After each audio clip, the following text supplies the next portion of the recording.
Well, hello. I'm Matt. Welcome to the good life. I do a little radio show from my backyard in the hills of Encino. I'm a lucky guy. In fact, I'd say luckier than most. I have lots of friends that I like to call stars. Hey, in fact, there's one now. You probably know Ryan Stiles, Drew Carey Show. Whose line is it anyway? Black Hawk Down. I wasn't in Black Hawk Down, Matt. That wasn't me, okay? What are you doing here? The gate was actually open. I thought I'd take a little jacuzzi-roo. I got company coming over, okay? People that matter, okay? Get up, go. Bubbles feel so good, Look, Brian. Matt, you know what? You gotta stop doing this, okay? I can't be coming home with the wife and kids and you're in my tub, okay? Just get out. I'm not wearing nothing.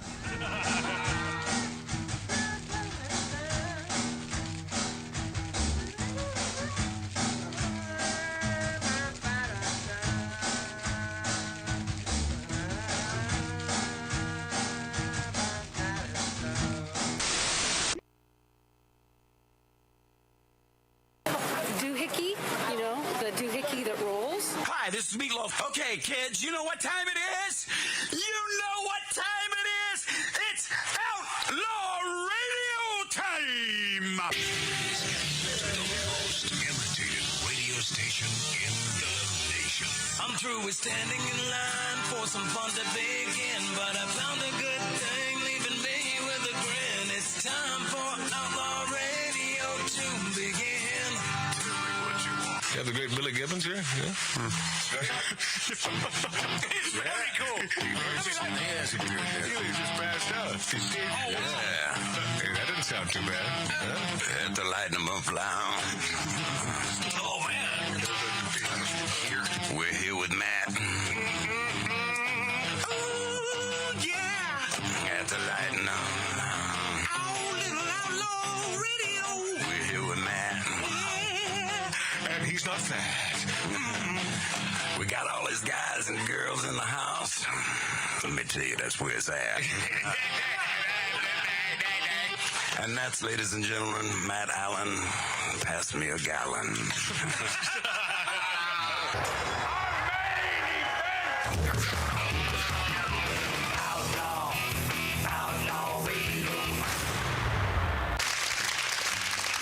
Look at this. Look at this. We lost one of my favorite hippie chicks.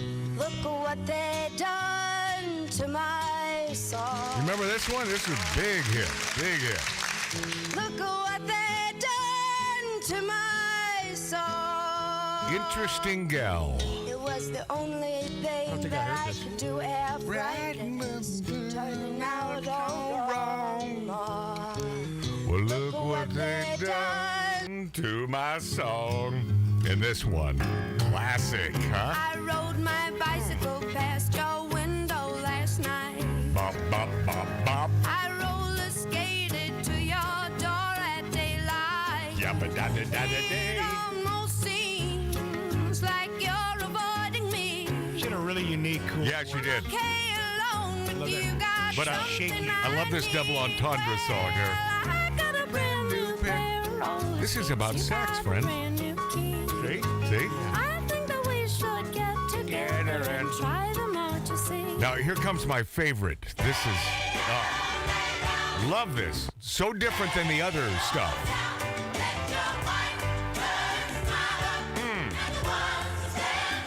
Oh, yeah.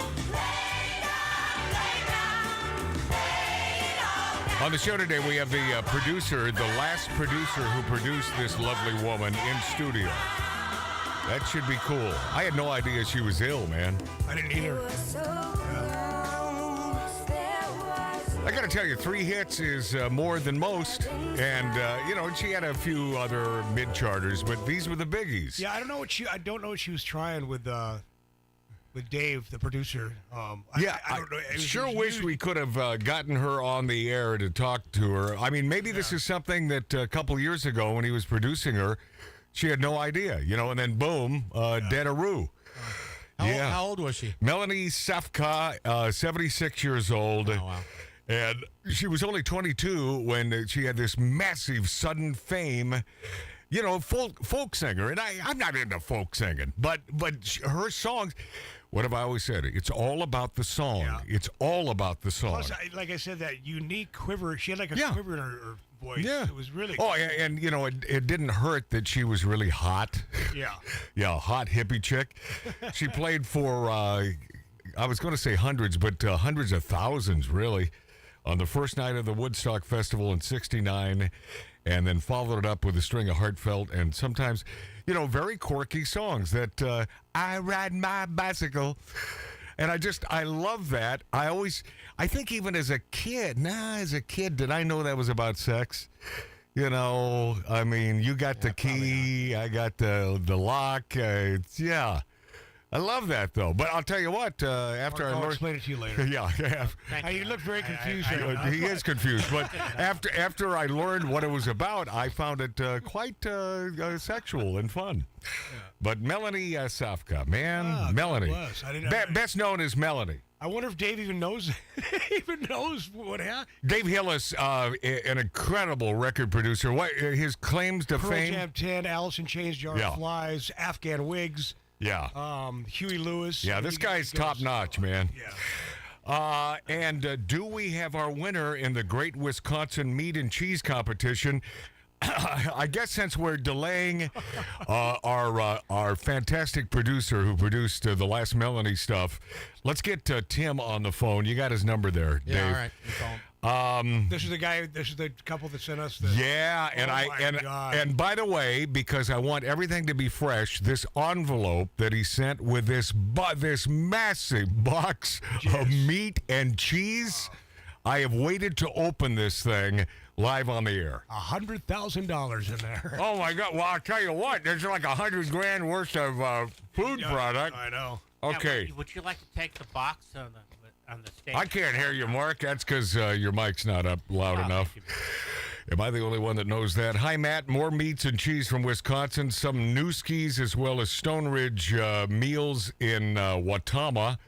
Or is it Watoma? He'll probably correct me when he gets on the air here. Another source of premium protein for the purveyor of prime pork. Wasn't kidding about that. Also included some mustard. I just had some of that. Yeah. And it's a mustard, an homage to the band Rush. Here, I'll show it on camera. From the 2112. For those of you watching us on YouTube, Magic Matt's Outlaw Radio. Magic Matt's Outlaw Radio. Punch it in that way. And on Rumble and on Twitter. But that's what it looks like. I hope that comes Matt, through. Yeah. Either this is the wrong number, but it's telling me cannot be completed. I've tried 3 times. Oh, that's great. That's great. Well, Tim, we really wanted to... So we don't have the producer and we don't have Tim. But Tim goes on to say... so the reason why he's into this Canadian rock band Rush is it's Tim's favorite band. Yeah, that's where he and I sort of part ways. How the mustard taste? Yeah. Oh, it's sweet, hot, and gorgeous. It's really, really good. But Rush. And he didn't ask my opinion. I appreciate Rush. I know that Geddy Lee. Wow. I heard about him when I was a kid growing up, and all the kids were into Rush.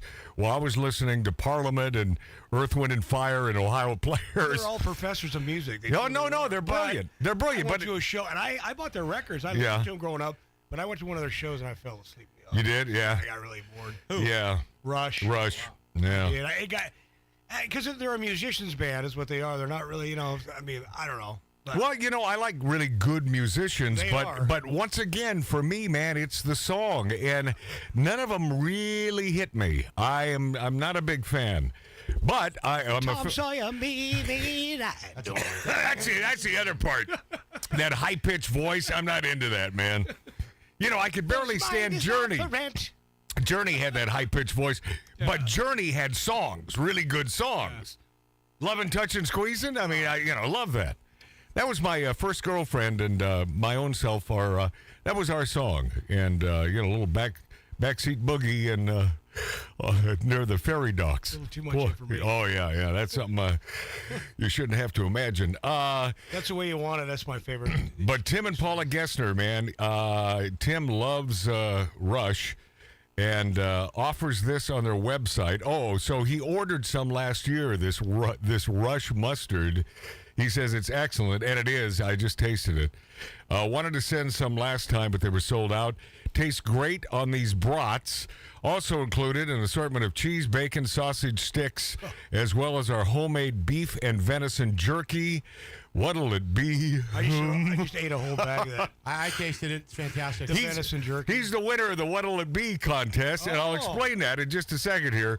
To quote Billy Vera, one of a great friend of Magic Matt's Outlaw Radio, we love Billy Vera. You know, the guy with At This Moment, that little ditty. We need to get him back here again. That was too awesome. much good stuff. Yeah. Please share with Dave. Oh, screw Dave. Screw Tattoo Dave. I And already shared today. By the way, was he the first one to grab that out of the refrigerator? He said, let's open that baby up. Yeah. The Tattoo Dave Show. See, Mark, you made the mistake of showing him where all the goodies are. I don't know why you would do that. See, they wanted to keep it from me. Just so you listeners know. I'm telling you right now, they wanted to keep it from me. Please share with Dave. He missed out last time. Glad he's back. Thank you, Tim. And feeling better. Tim and Paula Gessner. See, that's I'll why. let you know what Matt and Marty think of it. Oh, are you kidding? What did we just have? That summer sausage? Yeah, that was fantastic. But what was it? It was Summer sausage with some sort of cheese in it. Pepper jack. Oh, Jack, yeah. oh, man, that could be the best summer sausage I have tasted thus far. And he put some of that Newski's corned beef hash in there, too. Oh, that I got to But try. I ate one whole bag of that jerky already. By the way, we ain't leaving until we get Tim Gessner on the phone. So go ahead and re-email me your number so we got it right. But I'll get to that. So what is the What'll It Be contest? I know you're waiting with bated breath. Oh, coming up. If you've heard it, it's worth repeating, and you want to hear it again. I mean, it's so Schadenfreude-esque. And the downside is it's our president. But, boy, he went out of his way. The greatest gaffe of all time. You thought he was good before? Oh, man, he hits it out of the park with this one. So we'll get into that, and that'll lead into Bidenese, which is, of course, the best. our president's own language. Okay, what'll it be? It is a scene from The Nutty Professor with Jerry Lewis. Jerry Lewis, the epitome of all of his movies wrapped into one, The Nutty Professor.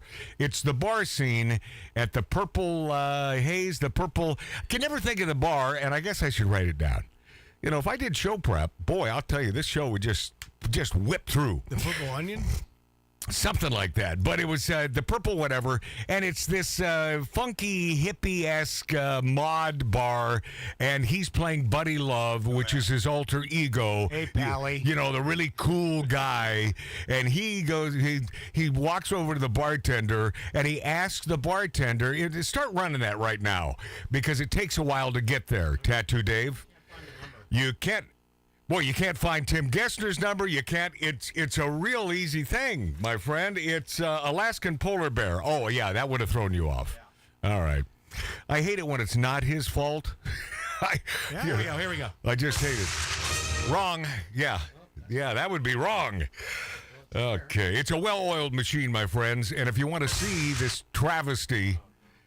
Why is it so difficult to hit 618? I don't understand that. I just don't get it. So this is him walking into the bar, and Jerry Lewis is Buddy Love, the alter ego, the really cool guy, but obnoxious. You know, he's sort of like Trump, except Trump was a great president. I don't know if this guy, Buddy Love, had any redeeming social values whatsoever, but he certainly had a way with the women. And he orders an Alaskan polar bear heater, and then the classic line in this, which you'll hear, is, what'll it be? So I simply threw out that line. I said, what'll it be? Here it is. That's no way to talk. What'll it be? That's no way to treat a customer. Come here, try it like this. Pay attention. You'll feel better, and the customers will be happier. Try this. What'll it be? Try that. Come on, we haven't got all night. Try it. What'll it be? Good. That was wonderful. Did anyone ever tell you you couldn't sing? Nice. Make me an Alaskan polar bear heater on a double. Come on. Did you say a polar bear heater? No, you said it. I said an Alaskan polar bear heater. How obnoxious. I never heard of that. Until now. All right, pay attention. 2 shots of vodka. Shots of vodka. Little rum. Little rum. Some bitters. Pause for a second. I hope you folks are taking notes in case you want to make one of these. We have a buddy at our poker game who made one of these verbatim from this recipe. And what do you think it tasted like? Anyone? An Alaskan polar bear. No, it tasted like crap. Yeah, because it had to. So continue. Is that cranked up all the way? Yeah. All right, here we go. A smidgen of vinegar. A smidgen of... Vinegar. Are you going to drink this here, or are you going to take it home and rub it on your chest? Hey, that was terrific. Hey, did you hear that, folks? A regular George Bernard Shaw. Good boy. And he did it all by himself. You did it all by yourself and nobody helped you. That's terrific. And with your very own big mouth.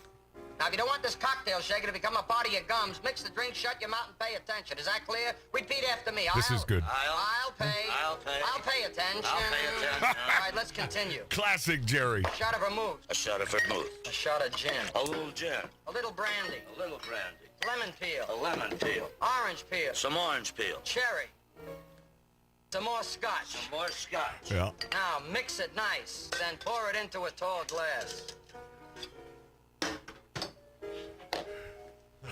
Hey, I never tried one of these. Do you mind if I take a sip? Oh, go right ahead. Now the bartender takes a sip and then all of a sudden freezes with the glass in his hand. Not bad.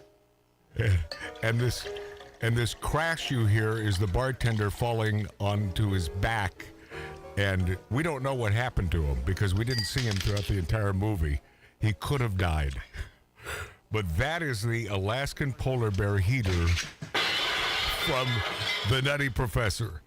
And my thanks to our mother, my brother Mart, and my own self, our mother, for turning me on to Jerry when we were kids. You know, she's the one that did it, and I found that sort of, if you look back, the fact that she was a Jerry Lewis fan when her mother hated Jerry. Yeah. So I wonder how that sort of sussed out. Where mom loved Jerry, but boy, I'll tell you what, grandma despised Jerry because she said he was a slob because she had to clean up the room. Our grandmother worked at Harrah's in Reno, and she thought that Jerry Lewis was a slob because he left his clothes lying around. And to that, I say, it's your job to clean up the most slobbish room. Who cares? I think it was a Jewish thing, if you really want to know. Yeah, no, I do. Blame the Jews. I must, blame the Jews. I'm telling you, that's what I think. I don't think Grandma was a huge fan of the Jews. Although, if you check out our lineage, and if you really do a deep dive, I think that I think our great grandmother was Jewish. Yeah. And that's been the rumor for years. Someone should check this out so I can, I don't have to go through the whole studying thing like Sammy Davis Jr., and then I'm just automatically a Jew. Well, yeah, if she was by birth, then your mom was a Jew. I know. And, mom, once again, the other tip, mom liked Jerry Lewis. Huh? And maybe our grandmother was a self-loathing Jew.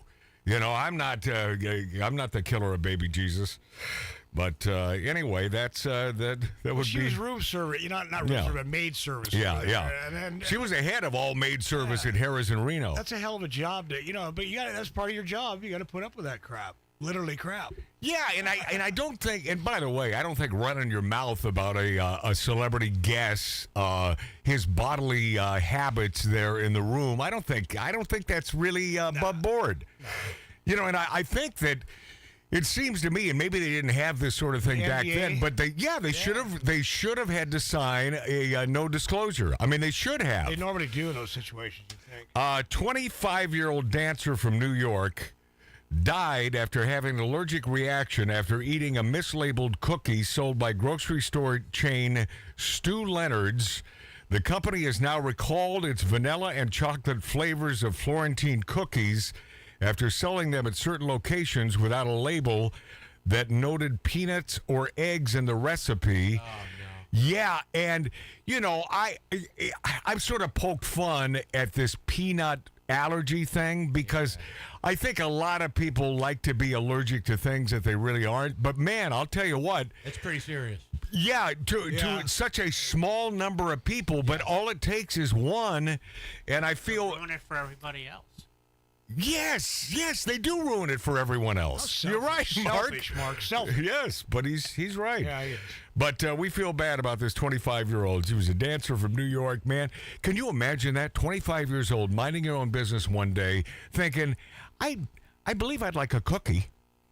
And not knowing that would be... Now, is it really, was it a peanut allergy? I mean, who knows? But It must have been a COVID death. Must have been the big C word death. No. Mark just came Anyway, up. I don't want to... That's why I don't turn his mic up. Yeah, I hope you know that I'm not heartless here. I feel very, very bad for this That's gal. horrible, man. It probably constricted her. Well, just think of her family. I mean, son of a bitch, man. Last night here I was doing shots of tequila. Yeah. And this guy eats a cookie and dies. And Chick. A chick. Yeah. I think, wow. Yeah, I wouldn't be lamenting the death if it were a guy. Yeah, screw him. Oh, yeah. But this poor gal. And it seems to me that out of 4 people, including but not limited to Tattoo Dave, my own self, Magic Matt, on Magic Matt's Outlaw Radio on YouTube, on Rumble, on Twitter, a.k.a. X, my brother Mark, Mark C.G. Boyer, that out of the 4 of us, we would have been interested enough... My vote would go to Tattoo Dave on this one, but to check out the Taylor Swift A.I porn that's out there. Oh. Did you not hear about it? No. Well, then that's why you haven't checked it out. By the way, I looked for it today because here's what I've heard is it is so spot on that it is literally what you're seeing is literally Taylor Swift in porn. It's that good. And imagine if it's this good now, this AI. I mean, this is frightening stuff. That in a year, 2 years, 10 years, there will be no need for actors. None. You just put the actor, you make them do what you want, you make them deliver the line the way you want them to. I find this whole AI thing frightening, and there's absolutely nothing we can do about it. Nothing. Well, that's in large. You can't stop it, man. That's what the strike had. Large portions of the strike were about that. Or was about that. But Tattoo Dave, the bottom line here is that's a ridiculous strike fact because you will not be able to change things. Yeah. This is already in motion. Well, they're not changing it. They're just trying to get paid for it. I mean, unfortunately, it's inevitable. So. Yeah, it is inevitable. Somebody's going to start throwing lawsuits out there, though. They're going to find a way. No, they're already doing that. But if it's this good now, and it'll become even better in the coming years, there will come a point here where your favorite stars will be having sex with llamas or whatever sort of animals. I don't know what your preference is.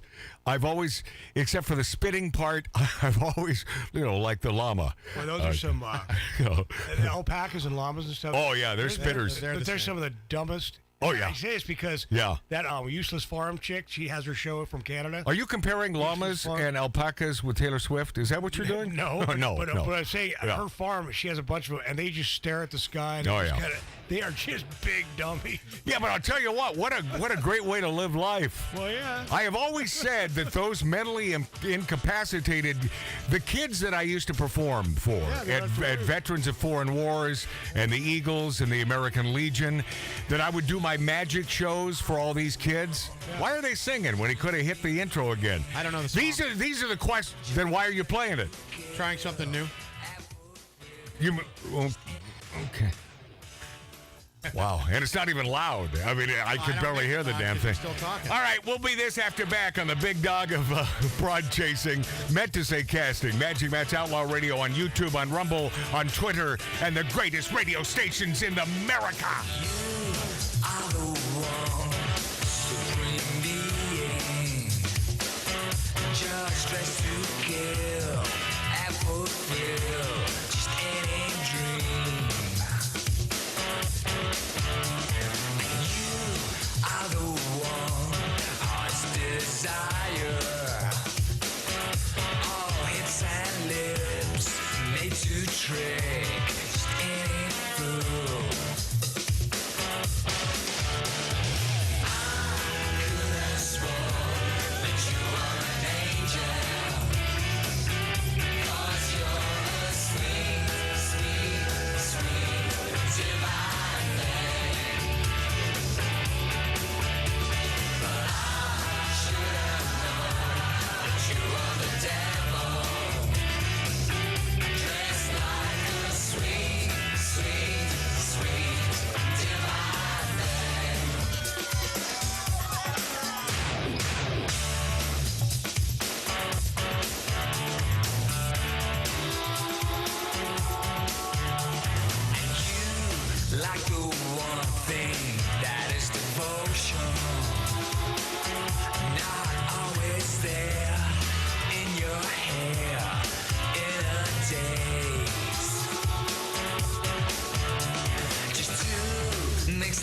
ear, your own emotions. Your vanity will always be your greatest thing.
Ladies and gentlemen, you're listening to Outlaw Radio. The staccato hoofbeats of a golden palomino, carrying a man who fights wherever justice needs a champion. Magic Matt Allen.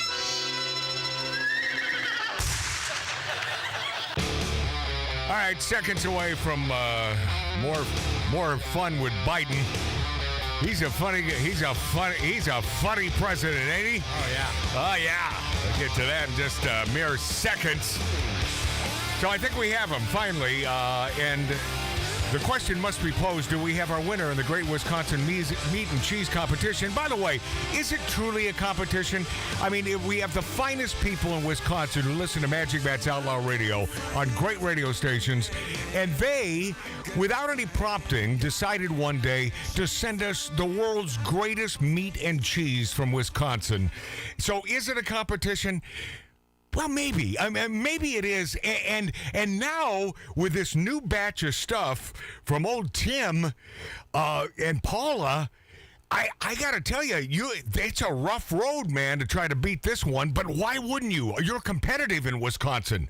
Wouldn't you try to beat the last bundle of meat and cheese by at least one or two more summer sausages? Or some, let's say, 20-year-old age cheese. Beth and Tony are going, right? With this guy. No, but Beth and Tony and what's up, they send us all kinds of good stuff. Yes, they do. But I will say this last box yesterday. Yeah. Don't say that gets a. So Beth and Tony, wouldn't they want to beat? I mean, because they're competitive. Would they not want? How are you, Tim? Hey, I'm good. Thank you. What'll it be? What'll it be? Now, Tim was the only guy in our vast audience that knew which movie that line came from. Why? I got to know, Tim, why is it that line from The Nutty Professor, Jerry Lewis's Buddy Love, why did that stick with you? I'm assuming since you were a kid? Yeah, I guess. I remember seeing it a couple times in the past, and that's just, an iconic scene. And when you said that, it just struck a nerve. And I'm thinking, I think that's Jerry Lewis, and I just threw it out there, and sure enough, here we are. And that's why you received our only Magic Matt's Outlaw Radio T-shirt. I'm wearing it right now. Nice. All right. I love that. I love this man. God bless you. Yeah. And now there is an addendum to the big pack, a crate of stuff that he sent. He sent me an email, which I received today, and you were afraid what happened, Tim? Okay, so I shipped that out Tuesday, and I shipped it next day air, and it was supposed to arrive by Wednesday evening, and I was watching the tracking, and Wednesday evening came and went, and it still wasn't there. Thursday comes and goes, and I'm like, oh, no, this isn't good, because I'm worried about frozen products thawing, in the elements and such. You bet. Finally, Friday it shows up, and I'm thinking, man, I hope it's still good. So I send in the email like, hey, just beware, I didn't want you guys getting sick or something. Right, because the the sausage, summer sausage, fine, but he's talking about the uncooked, like corned beef hash, gorgeous brats, the corned beef hash, and so on. It's all good. It's all fine. None of it the went bacon, bad. the bacon, and the bacon, and I got to tell you something. Yeah, it wasn't cold when I opened up the package, but we love the food from Wisconsin so much that we'll risk it. I am willing. Yeah, you're willing, and it's funny because I'm his brother, right? And I get home. He doesn't tell me about that email. He just like, hey, he's like, hey, rip in, man. Have a happy day. Eat whatever you want. I'm like, hell yeah, I'm hungry, man. And so a little salmonella at the Lighten Up Lounge here on Outlaw Radio. But that's what I'm trying to avoid. Yeah, but I'm telling you, Tim, it's all fine. Telling you, Tim, we don't know that, but I don't know. But I'm thinking about having Billy Dilly, our HR man, try the bacon. Throw some of the brats on there, and if you cook them up really good, they're not, because we don't eat medium rare brats anyway. Don't you think that might kill the manila, the salmonella? What? I hope so. Is that a yes? I don't think he's going to. But what if? What if they tell me opening it up, and if it's slimy or it stinks, then No. Hold on, Mart. Hold on. I've cooked slimy sausage before, and it's fine. I believe that though. I'm sure that's We're getting into murky waters here, guys. Yeah, because it didn't smell bad. It was just a little slime. I had some slimy and smelly last night. But anyway, I don't think the slime will hurt you. I think that we're okay. But by the way, Dave, are you okay with slime? This could be like the scene from Airplane, but the original. What was the original Airplane movie that the airplane was based on? I always forget. 12 o'clock hour. 0 hour. 0 hour. Thank you, Mark. 0 hour, yeah. Yeah, and when everyone was dying because of the salmonella in the food, this could, Tim and Paula might have it out for us, and even though, why would he give us a heads up? Right? No. Well, I just felt bad because it was in the mail for a couple of days, and I thought, oh, God, I hope it's not, getting all nasty or anything. So I would rather see someone smoke my cigars than get rid of this beautiful, slimy brats. No. If we throw this on the grill, I bet it'll be gorgeous. And the bacon, you could tell with bacon right away because it will be like very slimy. Yeah, but I've done slimy bacon too. Apparently, you guys are experts on spoiled food. No, it's fine. I'm not, because I just don't go near it if I know. So many. If I get a heads up. So many of you folks. I want to let this be a lesson. I'm to you. halfway through the brat, and Matt's like, hey, by the way, there was an email. So many of you will throw out perfectly good food because of a little slime or a little tainted scent There's a to reason it. for that. No, it is fine. Self-preservation. No, you throw it on the Barbie, and you cook her on up. Now, Tim, you were probably listening earlier when I was talking about the fact that Rush, although your favorite band, I never really got into them, but that's those Canadians, huh? Those boots, you love them, huh? Okay. I have to explain something. Okay, growing up in the Midwest back in the 70s, I became a fan, and I was playing drums at the time, and Neil Peart was a huge inspiration to me. Oh, yeah, he's incredible. My fandom, so, just kind of stuck because they were just, like you said, a musician's band, and so that's kind of why I stayed a fan over the years. I'll tell you what. I realize it's not for everybody, but, I'm a fan, Tim. It's Tattoo Dave. I'm a big fan. Yeah, he's a big fan of Rush. Also, and Tattoo Dave has no taste in music as well. Well, 2112, that record 2112 that they put on the mustard bottle. Yeah. That record, I know it because I was just smoking bong hit after bong hit, listening to that record. So that's why I like it. So when that album changed my life, I have to just confess. That was when I heard that. It was like, holy crap! That's when I got into his drumming. And so Mark, my brother Mark, when the high wore off, did you say, "Boy, this band sucks"? No, Okay. 'Cause I liked him that much; it was just embedded in my mind. But then, like I said, a concert. That's what. Matt, hold that up again. You had it slanted. By the way, that's what most of the people who travel to the Grateful Dead concerts, after their high wears off, they say, "Boy, this band sucks." Wow! Oh my gosh! Yeah. I think I'm going. I'm leaving. Hey, so what does a Tim and Paula Gessner do in beautiful Wisconsin? What do you do for a living? Well, I work at a paper mill in central Wisconsin, and Paula's a health aide at a local facility, and that must be, hey, Tim. About our lives. Tim, that must be one hell of a union, because for you to pack a case with hundreds of dollars worth of meat and cheese, you must be doing okay, huh? Yeah, I do okay. I mean, we're not rich, but we do okay, So, I mean, we're happy to share. What gracious people in Wisconsin. Yeah, it's unbelievable. Everybody talks about how nice Canadians are. I got to tell you, I think it's the state of Wisconsin, the folks who live there, but maybe not all of Wisconsin, right, Tim? Well, there's good and bad in all facets of society. So and you're not. Are you in on the better side of it? Are you in Watoma or are you in Wausau? Where are you in Wisconsin? I'm actually in Wisconsin Rapids. Oh, you are? Okay. And so you're now. How far is that from what's up, Wausau, Wisconsin? About 50 miles south. Okay, so if you wanted to visit Wausau, then that's an easy drive.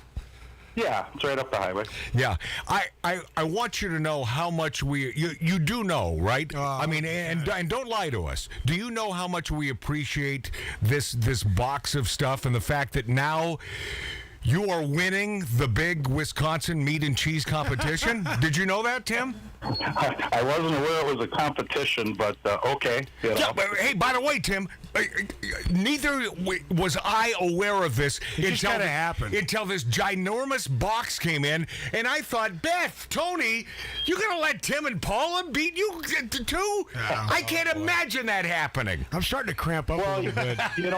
When Steve Abbott was on and he brought you all that stuff, and you guys really enjoyed all that, I'm thinking, man, I've got so much stuff I can send you, and just wanted to turn you on to various meats and sausage and cheese and whatnot, and so I'm just glad you enjoy it. It's only the best stuff. I mean, it's only the best stuff. Do you eat that stuff every day, or are you a healthy eater and then on occasion you'll eat the meat and the cheeses?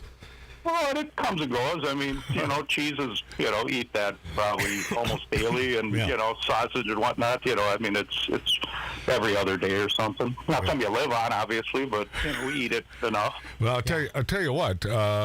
You could live on it. You can ask my brother and I. We've been living on this stuff. Yeah. Tim, thanks. Times are tough. Tattoo Dave, thanks for including me in the note, even though they won't share. I appreciate you including me. Isn't that funny? The show used to be about Mart, my brother Mart, and now it's Tattoo Dave. Thank you. Oh, thank you so much. Let me kiss your ass, Tim. Yeah. You don't. We don't thank our listeners. I don't want you to feel obliged to include, although we like Tattoo Dave an awful lot. He's a great producer here on Magic Matt's Outlaw Radio, but don't feel obligated to include him in your letter. I mean, he's doing well enough in poker. Our poker tourney was last night. He came in first or second, whatever the hell it was, but he's one hell of a tourney player, and I learned last night that it really makes a difference who is sitting to the left of you, and I'll never do that again. Yeah, we got this badger who sits and he's never sat to the left of me, and there was a hand that he shouldn't have called when I went all in, and he did, and he just happened to get lucky, and that'll screw you. You ever play cards there, Tim? A little bit, but I'm no expert by any means. Well, I'll tell you what, when we visit beautiful Wisconsin and your neck of the woods in Rapids, is it Rapid? What is it? Wisconsin Rapids. Is that right? Yeah. Okay, Tim's not saying anything now. Okay. Yeah, no, Wisconsin Rapids, yes. So what's Paula doing right now, your spousal equivalent?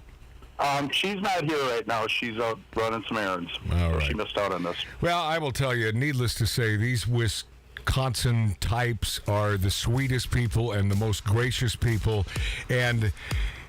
And my apologies for our producer, Tattoo Dave, turning this into a contest. It was never my intention. Wow. But now look where we are. Yeah. And so, come on. Unfortunately, we have to stick with it. Yeah. Listeners know the truth. Yeah, we can't change what has already happened. It's happening. It's written in stone. Yeah.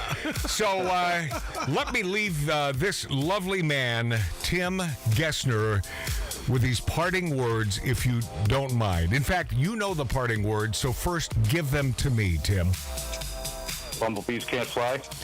No, I was going to say. Sorry. What'll it be? There you go. What'll it be? For having me on that.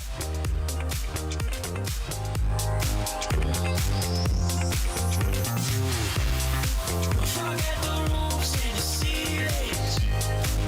Baby, let's go party. Get 'em all in a feeling. Baby, let's go party. I'm catching looks to deliver. Throwing my head through the skies. The way you move sends shivers, making the earth sing fire.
Stars, would-be stars, wannabes, and people who just want to hear themselves talk. The demons of decadence, smoking, drinking, and interrupting. Live from an 1876 Virginia City, Nevada-style bar, this is Magic Matt Allen, Outlaw Radio.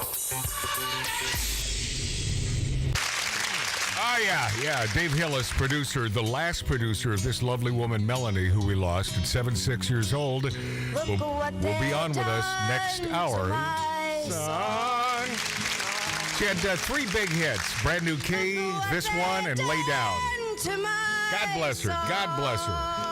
I want to sort of learn what she was like. Was she that cool hippie chick? And did Dave tell you anything about her? Or we'll find out from Dave. Yeah, ask him, but he said she was very cool. All right.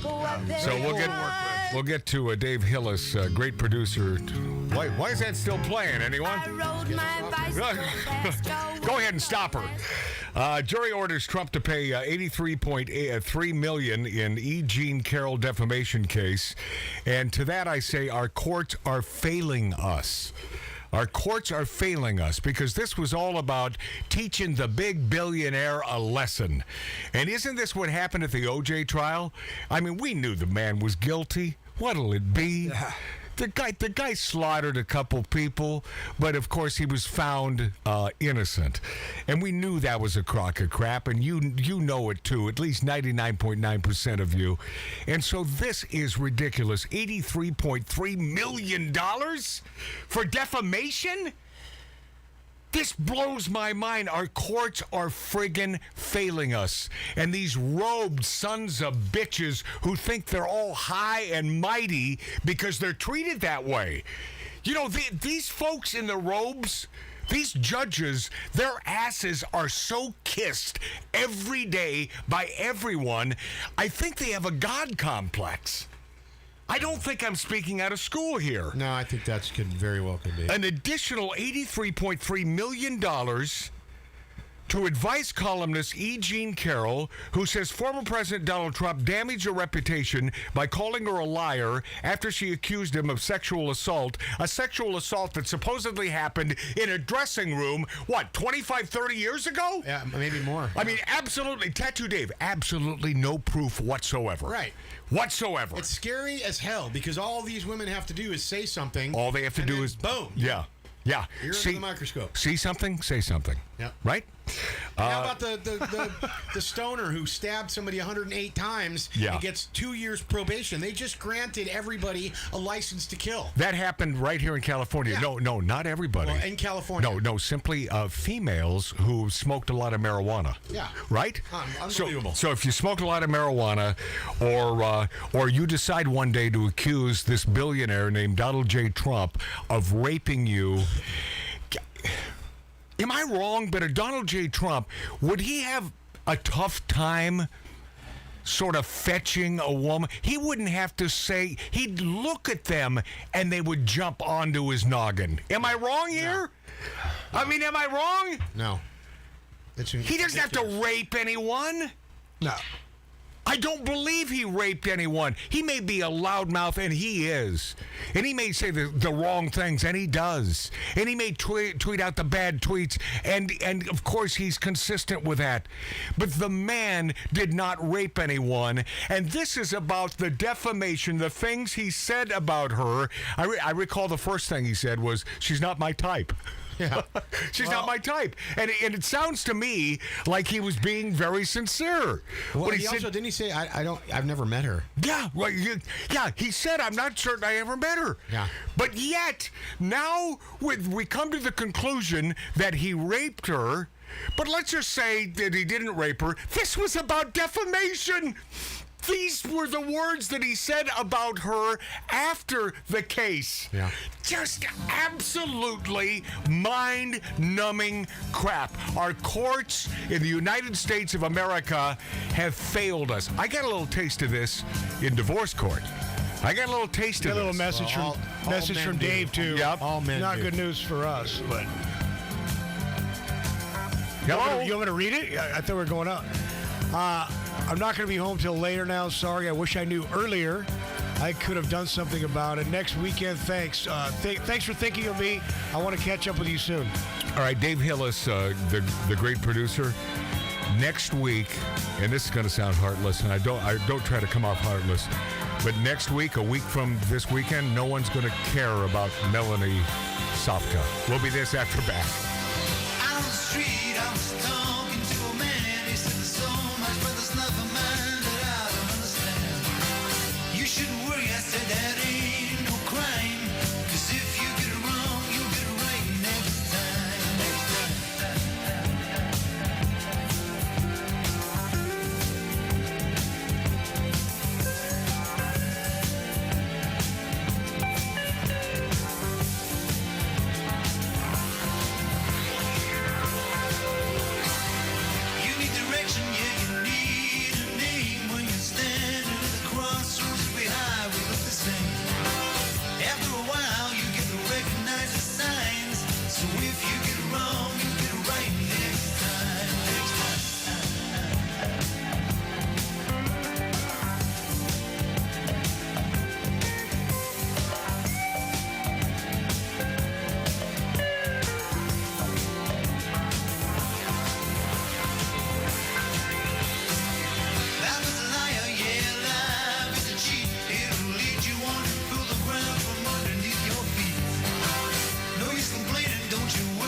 doohickey that rolls. Hi, this is Meatloaf. Okay, kids, you know what time it is?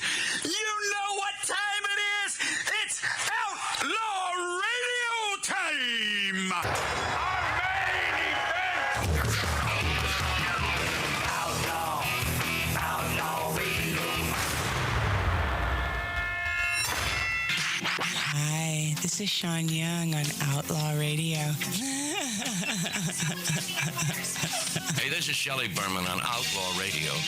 Listen, come on, listen to me or listen to Matt. If you like being bored, it's great for you. It's Robert Hayes. I'm here on Outlaw Radio with Magic Matt, a.k.a. The Weasel. We are here to drink. We're here to smoke. We're here to interrupt. You may drink. You may smoke. You may interrupt, but I'm here to... Live from the Lighten Up Lounge, this is Dom DeLuise saying, this is Outlaw Radio. Hi, this is Chuck Woolery at Lighten Up Lounge on Outlaw Radio. There's lots of fun, guys. Be back, 2 and 2. Hi, this is Gilbert Gottfried, and you're listening to Outlaw Radio, where we smoke, we drink, and occasionally we bother people who look old and weak. Hi, this is Rick Dees with Magic Matt, a.k.a. Mr. Cigar, in the Lighten Up Lounge. We drink, we smoke, we...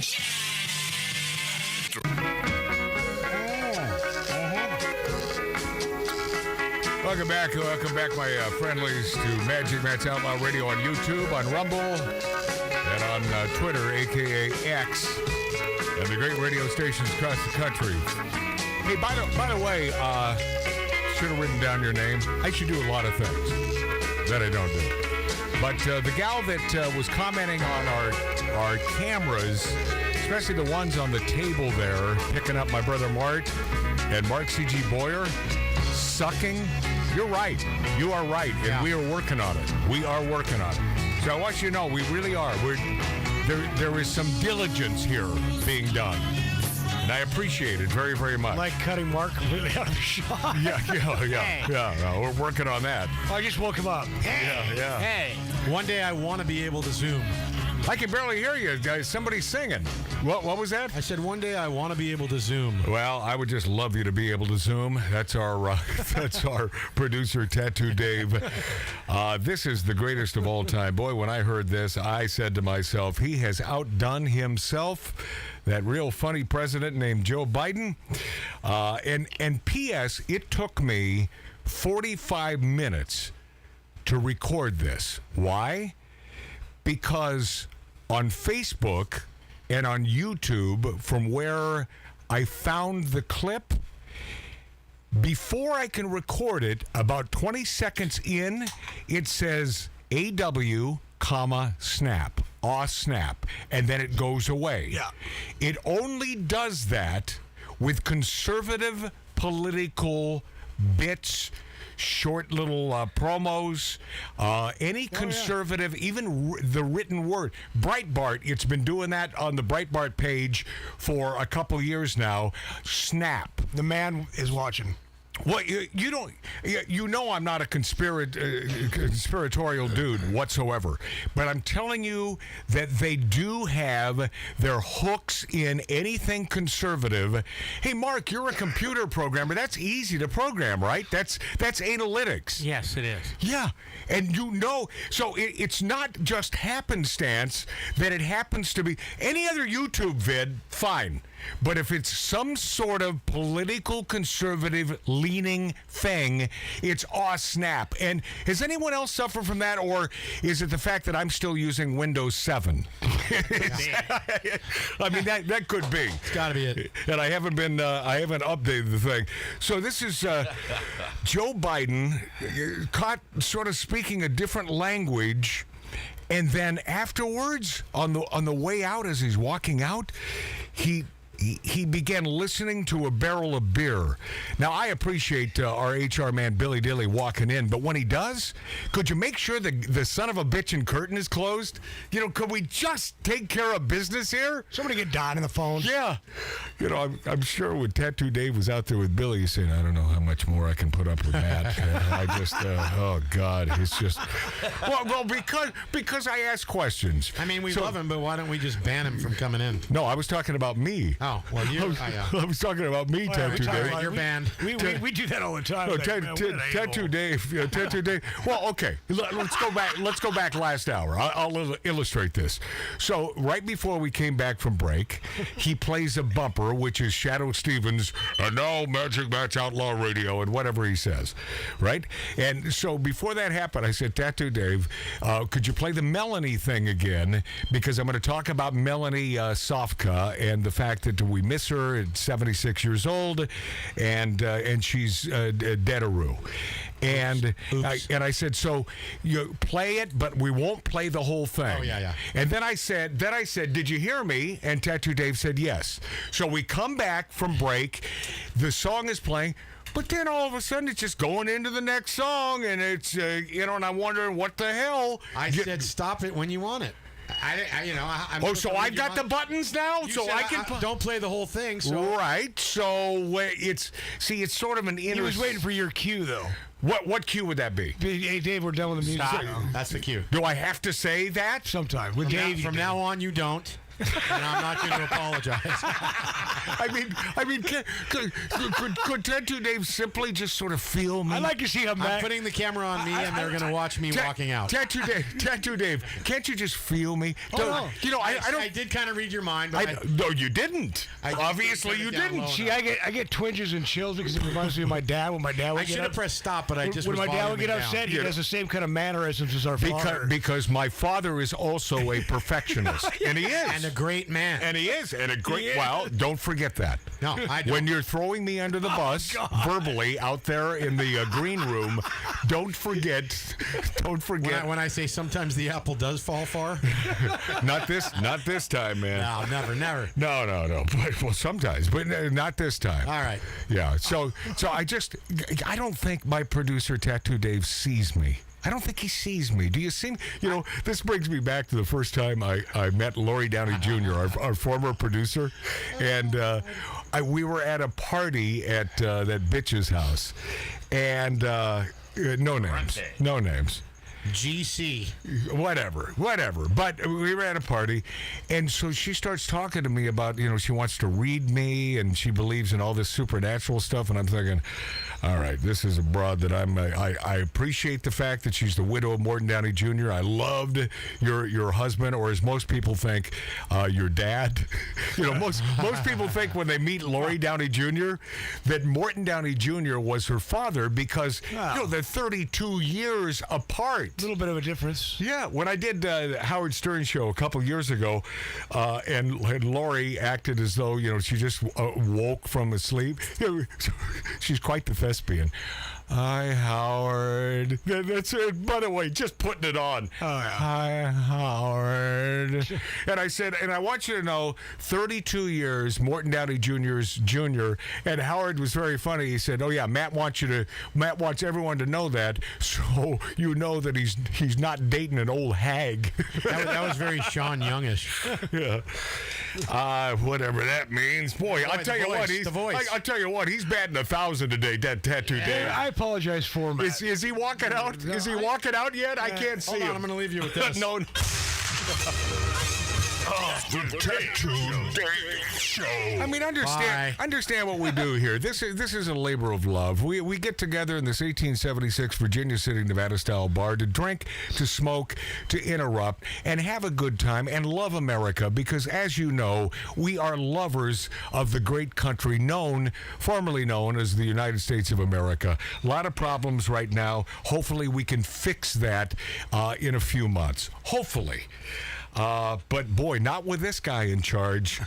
Joe Biden caught speaking a different language. I had to hear this 5-6 times, and I still couldn't make it out.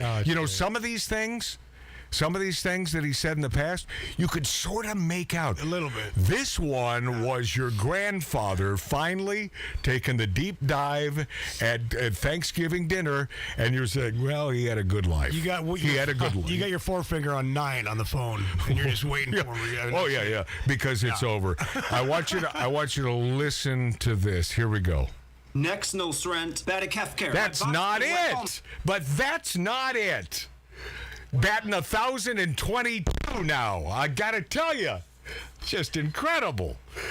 Yeah, this but maybe I don't have it up there for him. You don't. That's what you have. Yeah. So see, once again, I'd like to be able to blame Dave, but I can't. So this is totally my fault. It's 649, Dave. My apologies. And you know I never apologize, but that was my problem. Here we go. No apologies. Okay. Here we go. And by the way, used to make beer brewed here. It is used to make the brew beer in this refinery. Oh, Earth Riders, thanks for the Great Lakes. I wonder why it's Okay. All right. Now this is oh yeah, we're going to play it again. And by the way, this is in the great state of Wisconsin. I was going to ask Tim Gessner if he took time out of his busy schedule to visit with him over at the brewery with Joe Biden on the campaign trail, who, by the way, will not be running. Oh, he's running now, but you watch what happens around summertime. You watch what happens. I have, yes, I know. I know you who happen to be listening or watching Magic Matt's Outlaw Radio right this second on YouTube, on Rumble, on X. You're saying to yourself, Matt, you're doubling down. You've said it consistently, but I keep hearing from my friends that no, he's running. No, he ain't running. It's impossible. And especially after hearing this. Listen to this again. And by the way, used to make beer brewed here. It is used to make the brew beer in this refinery. Oh, Earth Riders, thanks for the Great Lakes. I wonder why it's No, I defy you to make that one out. He's at the Earth Rider Brewery in Superior, Wisconsin, where he verbally stumbled, and then on the way out, it's on video, man. He stopped to listen to a barrel of beer, and then he sort of looked out to the crowd. Like, yeah, I heard the foam. I think the old fat lady has sung. It's a damn shame. Yeah. The speech just happened a few days ago, aimed to highlight his economic record and bipartisan and infrastructure success. Said the beer brewed here, it is used to make the brew beer here. And Great Lakes. Of course, triggered a range of comments online, from accusations of cognitive impairment to calls for respect and dignity for the elderly. That's fine. I understand that, but he's the president. Yeah. You can't give him a pass. Can't do that. Yeah, President Biden sounds like he's speaking a different language while giving a speech at the Earth Rider Brewery in Superior, Wisconsin. One user on X wrote, "What Democrats are doing by propping Biden up like this when he's clearly debilitated is not respectful or dignified. It's shameful, an insult to all elderly." Another one wrote, concluding his Wisconsin speech, President Biden listened to a beer barrel, smiled, then walked away. It's gone too far. It's painful. Now, do I want him to be in the running until the bitter end? Yes, I do. And for those of you who say any Republican could beat this man, Trump is going to have the hardest time, you may be on to something, because Trump is so effing hated. It's incredible. But I think the time is now. I think that even those on the fence, are looking at the price of friggin' eggs, at the price of everything in your grocery store, and they cannot believe it. Although I'm talking to my buddy Ronnie Shell, the character actor, comedian of many, many years from Gomer Pyle, and he said, well, who are you still going to vote for Trump? I said, who else is there? He said, well, anybody but Trump. Sounds like my Uncle Dick from Northern Nevada, right? Yeah, I was just going to say right? That. He sounds just like, it's like, well, he's a convicted rapist. I said, where do you get your facts? And of course, he's watching MSN and CNN and listening to NPR, which, by the way, I want to visit Uncle Dick again. But I'm tripling down on this one. You're renting a car.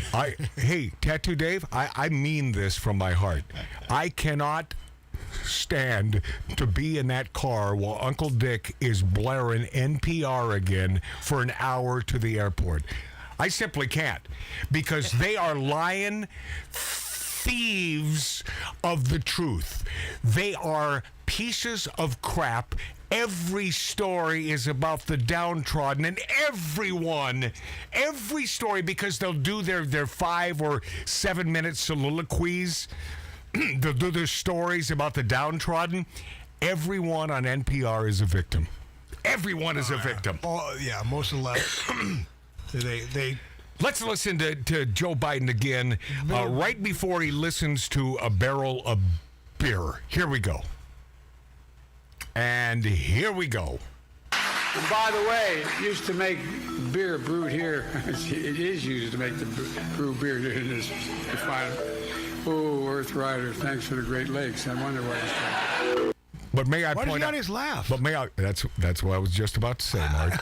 But may I point out that the crowd is laughing. Now, are they laughing? Not with him. I think they're with him because this may be in reference to something about the Great Lakes earlier in the speech. So somehow they put that together because it's the only thing they could understand. Well, you know, if they're there, they're supporting him. Tattoo Right. Dave. And those are the only 3 words that he put together that were understandable. Right. The Great Lakes. The Great Lakes. Yeah. That was it. Okay. brewed beer in a barrel butter. Does anyone remember the name of this dude who did this great Bidenese piece? I can't remember his name. Okay, and so they're giving credit where credit is due. Well, we don't do our research on the show, so what we will do is play this for you anyway because it's classic. And I will tell you that all of this Bidenese, this new language of our president, I don't think anything in this piece compares with what we just heard, but it's up there. Here we go, Bidenese. Next no srent, Badakefker. My boss been wet. Palmas. True under dash dubba depressure. Ladies and gentlemen, boys and girls, today I am going to teach you how to speak Bidenese. I'm going to teach you a few words and then we'll get the proper pronunciation and context from the master himself, President Joe Biden. There we go. First word I'm going to teach you today is next no srent. Next no srent. This is good. President Biden will now demonstrate this word for us. Donald Trump does pose an extra strength to this. It's not hypothetical. It's not hypothetical. Next no strength. Okay, the next word we've got is Badakefker. Badakefker. Say it. Try it. Badakefker. Badakefker. President Biden. Barack and I think it's a right for people to have Badakefker. Next, I bus been wet. Now, a common error on this one is people put the stress on the wrong syllable. It's not my bus been wet. It's not my bus been wet. It's my bus been wet. Say it. My bus been wet. My bus been wet. Next, we have a word that's much simpler. Palmist. Palmist. Yeah, this is easy. Can you say palmist? Palmist. President Biden, palmist. And if we do, and I'm sure we can proclaim the palmist with the palmist who wrote these following words. All right, now that you've got 4 words in the bag, we're going to move on to a really complex Bidenese word. Oh, good. Do you think you're ready for it? I am. You're going to really have to pay attention here. Here we go. This is sort of advanced level Bidenese. Yep. Very long word, okay? Yep. This is what it is. It's a very long word. Are you ready? Truender dash dubba depressure. Truender dash dubba depressure. Yeah. One word. Yep. One word. Truender dash dubba depressure. Say it a little more quickly. Truender dash dubba depressure. Truender dash dubba depressure. President Biden, go. I'll lead an effective strategy to mobilize true international pressure. Truender dash dubba depressure. You guys did fantastic. Oh, thank you you. learned 5 new words. Thank you. In a new language. Yeah. And now you know more Bidenese than you knew yesterday. What can I do but leave President Biden with the last word? Oh, yeah. So I'm going to say something outrageous. I have never been particularly poor at calculating how to get things done in the United States Senate.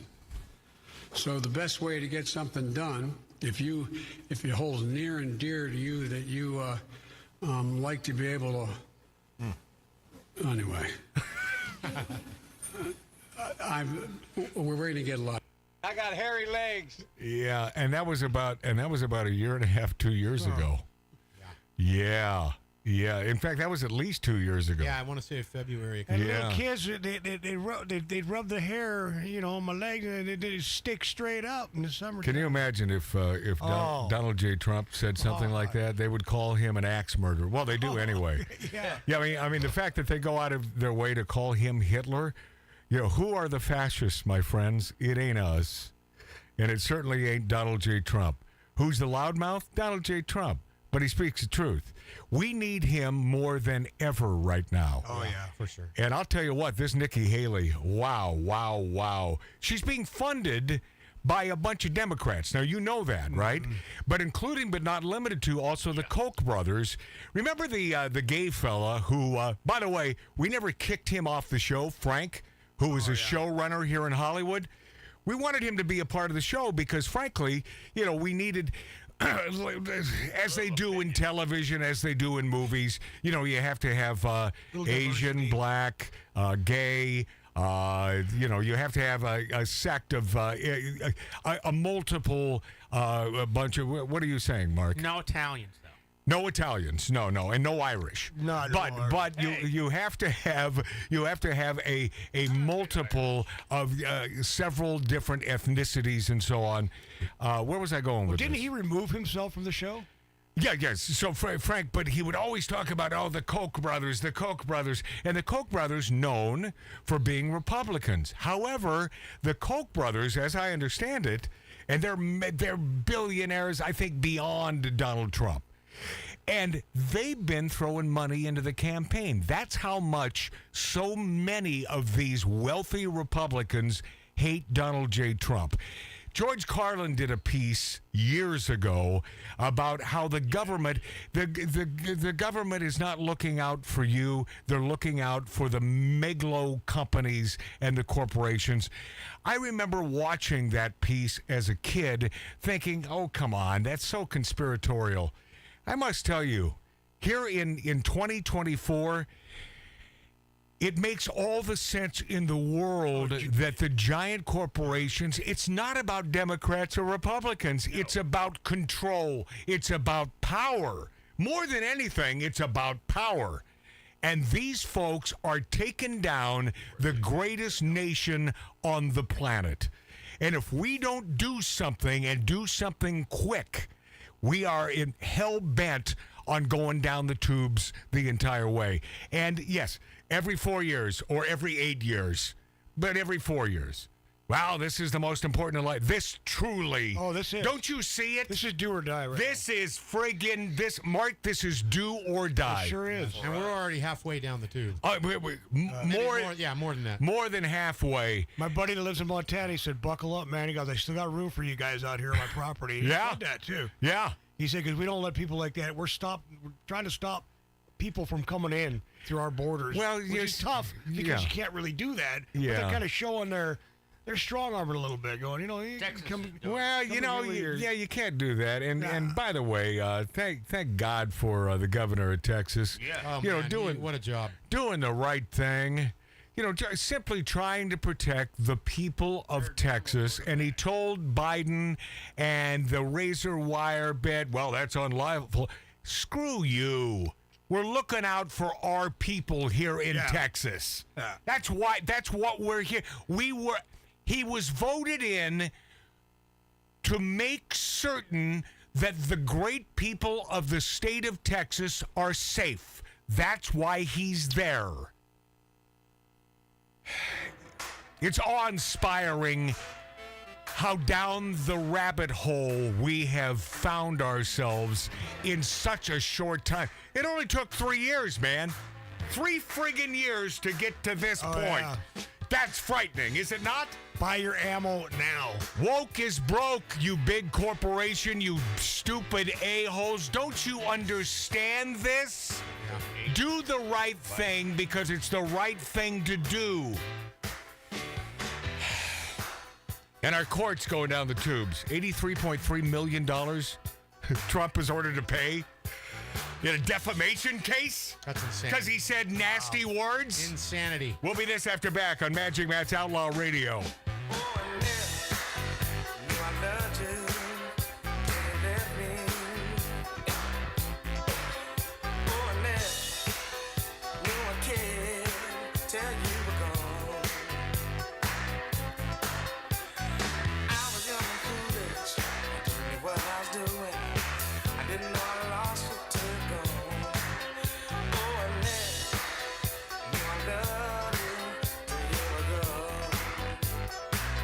So I gotta get up early in the morning to find love. So I gotta get up early in the morning to find love. So I gotta get up early in the morning to find love.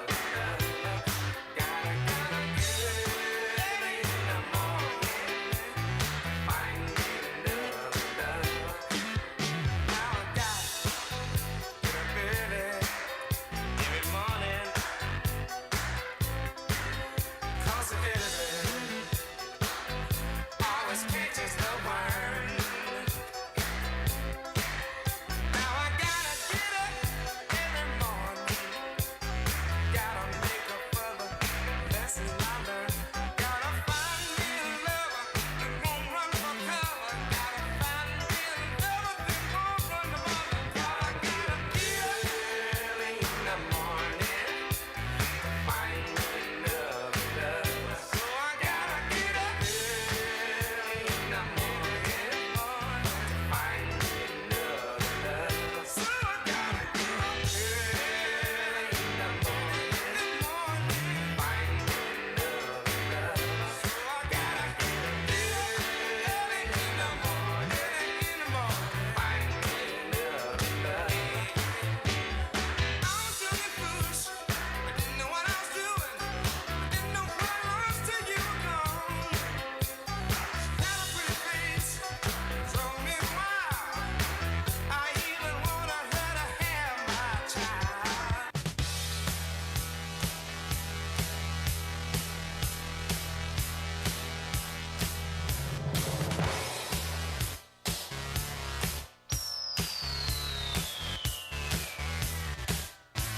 You were the girl that changed my world. You were the girl for me. You lit the fuse, I stand confused. You were the first for me, but you turned me off. You dropped the bomb on me, baby. You dropped the bomb on me, but you turned me on. You dropped the bomb on me, baby. You dropped the bomb on me. Turn down the music. You were my thrill. You were. Am I up? Am I up? Yeah. Okay. Hey, thought I'd give you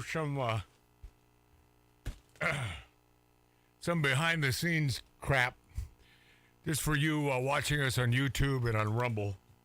This delivery just came in.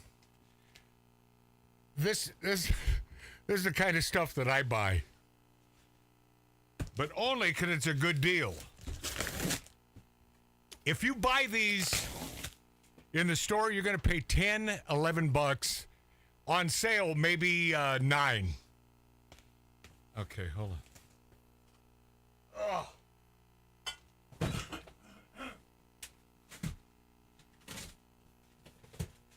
It sure sounds heavy.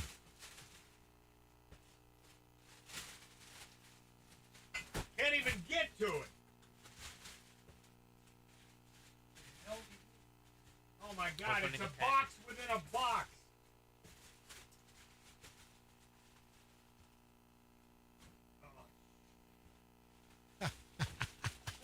Watch me screw up my back. Oh, Bloody Mary mix.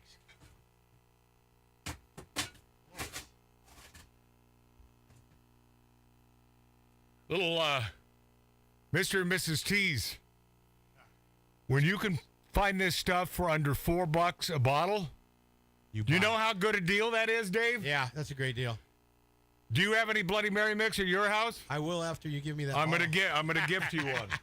Nicely, See? thank you. That was my plan. That's for the water. Oh yeah.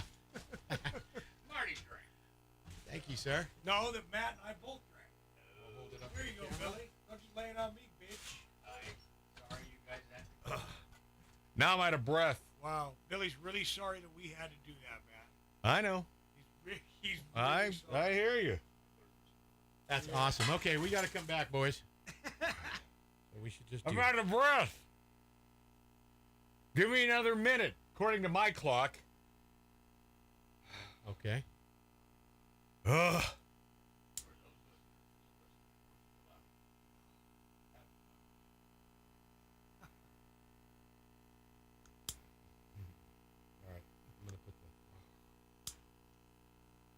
Oh. I gotta go at the top of the hour. Gotta get back. Well, there's a new one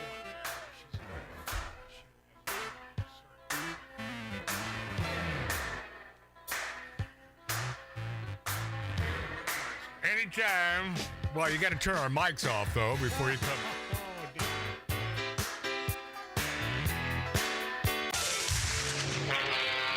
Passive Aggressive has a new home.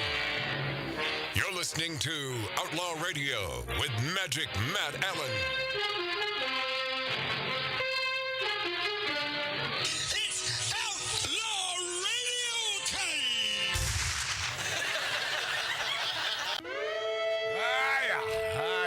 Welcome back, my friend. Welcome back, my friend. Ladies, had to pick up an Amazon order on my doorstep there. 6 bottles of Mr. and Mrs. T's Bloody Mary Mix. Now, is that my favorite? No, it's not my favorite, but it harkens back to the days when I could afford to fly.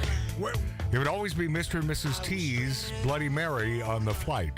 What does it normally run? Price-wise? Like $9, $10, $11, depending on where you go. Oh, hell yeah, man. For a 1.75 liter, yeah. Oh, yeah. Wow. So when you can pick it up for less than $4, you know, a can of tomato juice is virtually that much. Yeah. And then if you want to doctor this stuff up, I've always been a fan of Mr. and Mrs. T's. You know, it's excellent. Yeah, it's sort of a classic. It has that, you know, it cuts through the vodka. Or if you're like us, well, if you're like me, you used to have a beard years ago, but you shaved it off. But enough of that about that. If you're like me, you'll make a Bloody Maria, which is simply a Bloody Mary, but you use tequila instead. Right. And by the way, Casadores, which is a good tequila. Oh, yeah. It's very good. My buddy Rick just picked up like a case of that stuff, man, from Vaughn's for cheap as hell. He said this is the cheapest he's ever seen it. Yeah. And it's really good. Yeah. I'm not a big tequila No, it is good. or a shot taker. It is good. Casadores is good. It's good. I think I brought you a couple bottles of that. Here. All right. Casadores Reposado. Let's say you did. Where do we go? Well, we should be drinking it. Or it's already But, gone. yeah. Bloody Mary. Yeah, if we had Casadores here, we'd be drinking it. It's gone. Yeah. Maybe we should make Bloody Marias here Well, in a you few have minutes. a brand new bottle of tequila. That Would you Lori- drink one, or because of... No, I drink. I would drink one. You would? Yeah. Okay, maybe we should make one. I actually had a Bloody Mary this morning. Hey, by the way, Tim Gessner, who sent us that big, the latest massive box of meat and cheese from Wisconsin, he just sent me an email. He said, you know, what you should do with the brats is boil them first. I always do that. He said that's what we do. He said that's what they do there in Wisconsin. But he said, and then, you know, that'll make sure to get all the slimy imperfections out from them not being on ice for 2 days. I just do that anyway. What I do is I boil them. I learned this on YouTube. You don't put water all the way over the top of them. So you just kind of one little layer of water.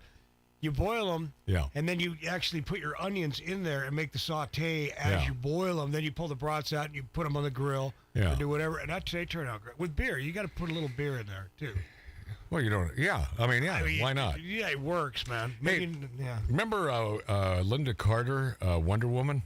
Big boobs. 72 years old. Yeah, anytime I think of Linda Carter, boy, these are things that it must be close to the end game for me, because things are popping into my head from school, and I don't remember much about school except that I hated it. Oh, I did too. I just hated it because I pretty much learned what I felt that I needed to learn by the 10th grade. Definitely, no, 10th grade.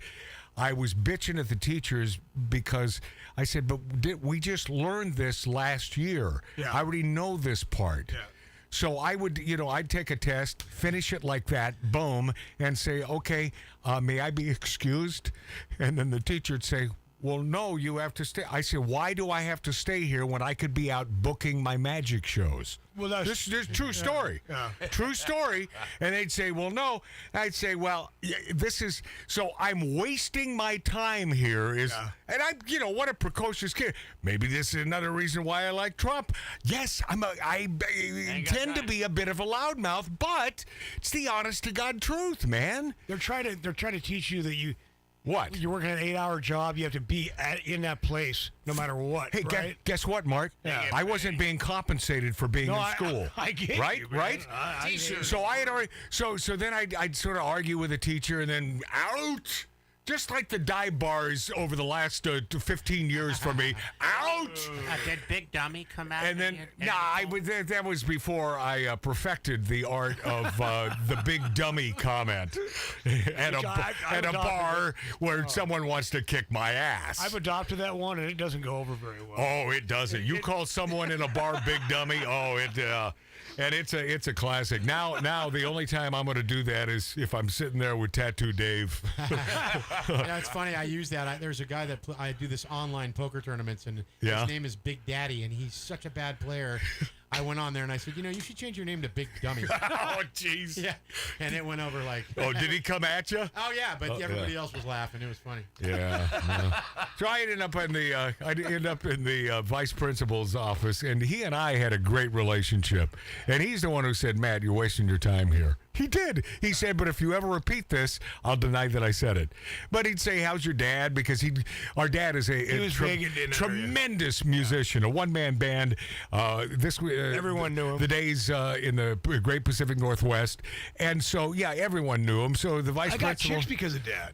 You what? I got chicks because they're like, my mom loves your dad so much. Well, obviously you needed some help. So good. God bless your dad. Help. Yeah, and that's right, Billy. Anything, man, says, ain't got to help. I just got to dig Omari and drill on him because that's all I got to say. You're leaving soon. That's it. Look, he's so pissed. He's so pissed that I'm leaving. Why? So I'm not going to stay and get drunk with you here, Billy. I've been drinking tea and water. Does that bother you that my brother's leaving early so you don't get to drink with him? He won't keep me up. What? I think he's happy about it. Yeah, I think he is. He seems to be pretty gleeful right now. He'll be going to bed soon. So. That's true. Well, I sleep out there on that couch when it's about 30 below, and the rats sort of climb over me. and I always tell Billy, there's a couch inside the house. Got a blanket there. I don't need that. It's not about need. Why on earth, if you had, and obviously it's not 30 below, but let's say it's been getting cold in the 30s. It's been getting in the 30s. Yes. And Billy's out there with no heater, freezing his ass off for no reason whatsoever. Absolutely no reason. No. Billy, is that far mic over there? That's Roman's mic. Is that on right now? So, hey, Billy, I wasn't planning on getting into this, but I really I want to take to know. I do. I gots to know, man. I gots to know. Did I fire 4 or 5 shots? Well, do you feel like I gots to know?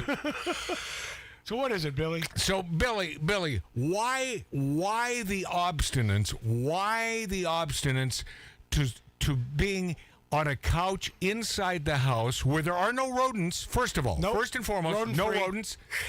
Because he'll say, well, that's not what I'm talking about. Rodent, let him speak for himself. Rodent-free and not in the 30s. So explain to me why you prefer sleeping outside on a rodent-filled couch oh, God. As opposed to inside a warm house on a couch. Help me. I grew up in Indiana, and I could put a glass of water in a windowsill inside the house and get up in the morning, and it would be a glass of ice. Hold on. I don't want any comments. Then I grew up in an area, when I got back to Indiana, that I lived in a shed, and when I turned my little heater on, all the rats or the field mice would run out. Right. Oh, no, I just enjoy the cold weather. I'm not buying it. That was a really in-depth answer. I'm not. I don't think. Was that an answer? No, he's kind of beating around the bush. So you enjoy being cold? I'm not cold. That's bold BS. Well, yes, that's because you're so inebriated at that point. You're so you're so sauced up, and that's what worries me, because it's those who are so friggin' drunk that will die in cold weather because they don't feel cold, right? Am I talking out of school here? I've heard that. Yes. But Billy, and I worry about it. Look, you do you use blankets when you're out there? Of course. Of course I've got you do. 6 blankets out there. Six blankets. Right. There's one nice comforter on that clothes. couch. One nice comforter. Right. And a pillow on the couch. Right. And a TV you can watch. Yeah, and a TV. Whatever the hell you want to do. Right. You know, Gotta you learn can't. how You to can't. work Oh, that here's one. what it is. He can't smoke in there. Oh, that's We it. don't smoke in the house. That's it. No, we don't. That's it. He wakes up every 33 minutes. He does. So that's it. That is it. He can't smoke in there. Thank goodness. See, That's it. We learned something today. Thank God we learned I don't something. smoke on at the home show. either. Well, not inside. I have my vapor. I can take a vape. You do? You vape? I get my little cigarette vapes, and I can smoke a cigarette in the house. with the vapes. Does that compensate for the lack of being able to smoke a cigarette? Oh, yeah, I can't smoke in the house. Yeah, but you walk outside, though. Yeah. What, to vape? To smoke his cigarettes. Yeah. Oh, yeah. Wow. But then I got to go down and around the corner because we're not allowed to smoke on the property. You're not in Glendale? You're not allowed to smoke the on the... management's already said on no the- smoking on the property. Oh, yeah, apartment buildings are doing that. So I have to walk into the alley and smoke my I cigarette. thought this was a house, not an apartment. No, it's an apartment. Oh, it is an apartment. Up on the second Isn't that incredible? By the way, just a more on the downfall of America. Yeah. You can't smoke outside. Well, in Thousand Oaks, where our sister just moved, you can. At her Well, new of apartment. course, because it's not run. Thousand That's Oaks, Ventura California. County. Yeah. It's Ventura County, not run by a bunch of socialist, fascist pigs. Yes, exactly. Yes. Now, Burbank, California. No smoking downtown. Used to be one of those great little bastions of conservatism here in L.A. Great little bedroom community, and God, it's been years now. No smoking outside in the city limits of Burbank. No smoking outside. It's just friggin' incredible and intense. And I think it's the same deal. Beverly Hills, which is mostly conservative, and it's spitting distance. For those of you watching Magic Matt's Outlaw Radio on YouTube, Rumble, and X, I'm pointing over there. Beverly Hills is about 15 miles or so that way, and it's because of the mayor's wife of Beverly Hills hated smoke, and it drives me stinking insane when people say, I'm allergic to cigarette smoke. No, you're not. You're not allergic to it. You don't like it. And I understand that. I'm not a big fan of cigarette smoke. I never have been. But because I smoke cigars, I don't bitch about it. But when these non-smoking laws were put into effect in so many communities, formerly freedom-fighting communities, cigarettes were allowed, but cigars were not, even though cigars is a 100% natural product. If you're smoking, anything but the cheap crap, it's a 100% natural product with none of the chemicals in there, much better for you. And the other misnomer, I haven't talked about this in quite some time, is secondhand smoke is the biggest scam-a-lama ding-dong you'll ever find. Secondhand smoke is not detrimental to your health, to my health, to anyone's health. There's a little gas station on the corner up here, speaking of that, and I just saw in their window the statistics of how many people have died from secondhand smoke. No, because it's the big lie. It's the big lie, but the masses believe this. And I guess what I'm asking is, do your research. Take a deep dive into topics that it's not black and white. Because you can bet your bottom dollar, you can bet that some a-hole on the left wants to constrict your freedom. Because it's about power, and it's about taking away your freedom. All right, I'll get to Linda Carter, I promise, next on Outlaw Radio.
Hey guys, Tattoo Dave here. Just want to reach out again and say thank you very much. We really appreciate you.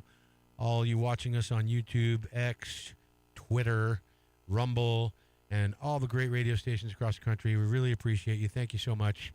We love you.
This is Outlaw Radio.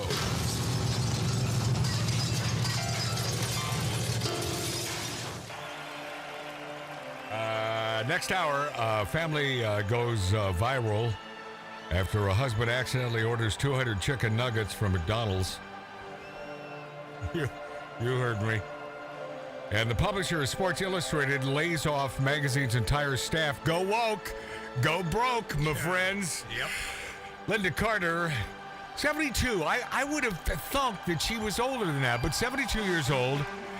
And look-alike daughter Jessica Altman, 33, taking the Paris Fashion Week by storm. This Jessica Altman, man, her daughter, hot as hell, man. Any money caliber? They posed together at the Jean-Paul Gaultier Haute Couture Spring-Summer 2024 show during the Paris Fashion Show. The Wonder Woman actress, 72 years old, stunned in a colorful patterned shawl over a black pantsuit. And she did. She looks really good, man. She completed the look with a pair of black stilettos. That would be a go-to for me. Yep. And had her hair slicked back into a low bun.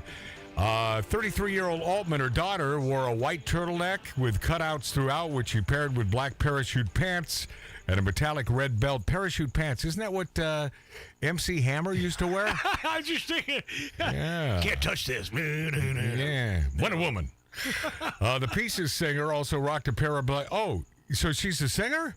Did she have a hit? I don't know. Linda Carter, Wonder Woman's daughter, had a hit? I didn't know that. Also rocked a pair of black heels and a bold red lip while her brown tresses flowed. Fans gushed over how closely the mother-daughter resembled each other. Some of the stuff that was written, your daughter could be DC's new Wonder Woman. Like mother, like daughter, both gorgeous. Your daughter looks just like you, wrote one fan on Carter's Instagram post. She wants to have biggins in, too. Really, Linda Carter? Your daughter looks just like you and is a great singer like her mom. Two beautiful women. Carter previously revealed that she went on record as saying she's been able to keep her youthful look without getting any plastic surgery. Good for you. Yeah. I'll tell you what, you will ruin yourself. Hey, I finally saw that Tattoo Dave, that chick that I like, the Australian gal that you don't really find hot, Nicole Kidman. I saw her in a new show on one of these streaming channels, and you could tell she had the friggin' surgery done. She looks like an alien now. Yep.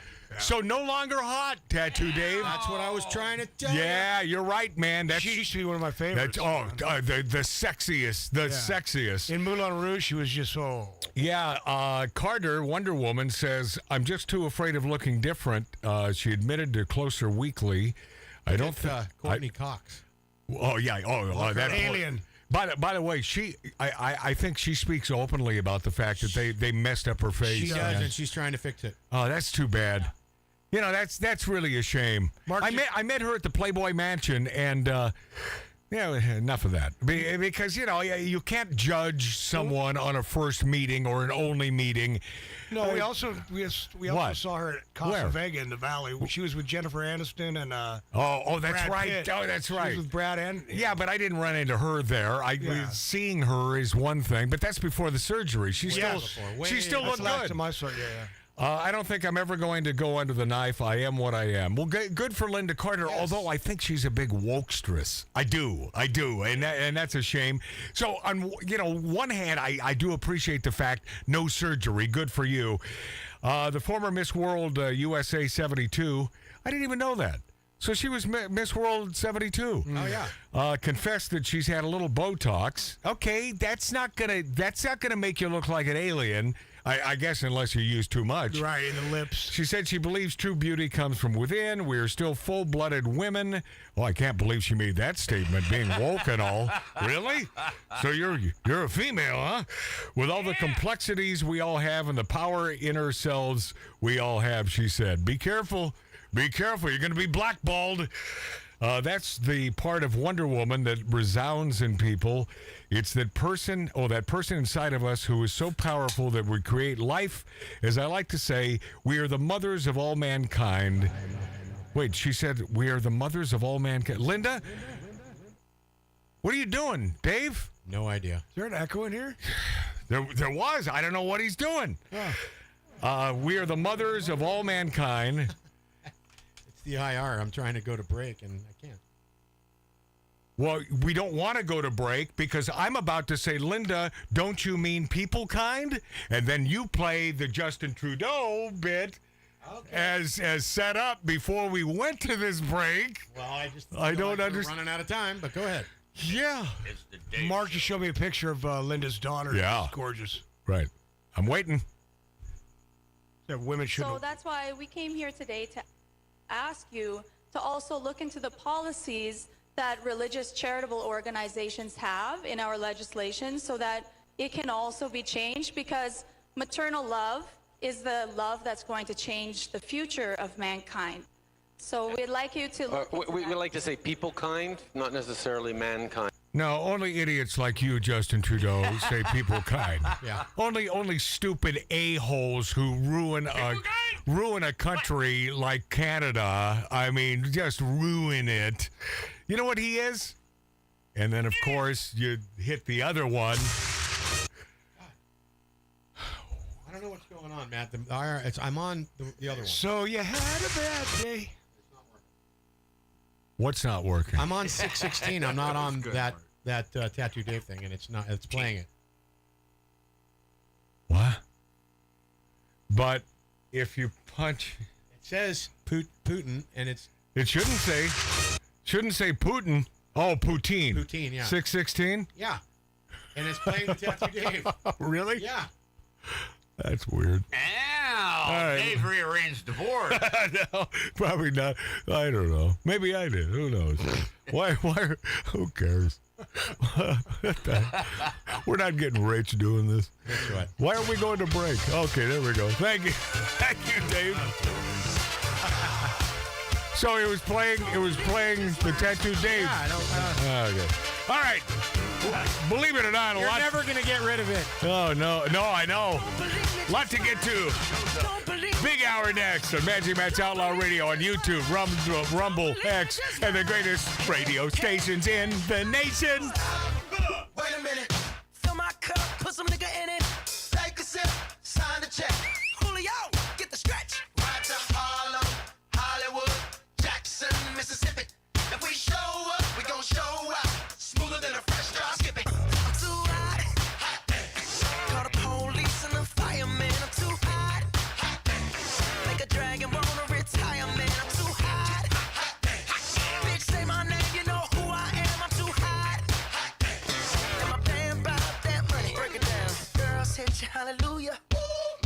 sit your hallelujah. Girl, sit your hallelujah. Cause Uptown Funk don't give it to you. Cause Uptown Funk don't give it to you. Cause Uptown Funk don't give it to you. Saturday night and we in the spot. Don't believe me, just watch.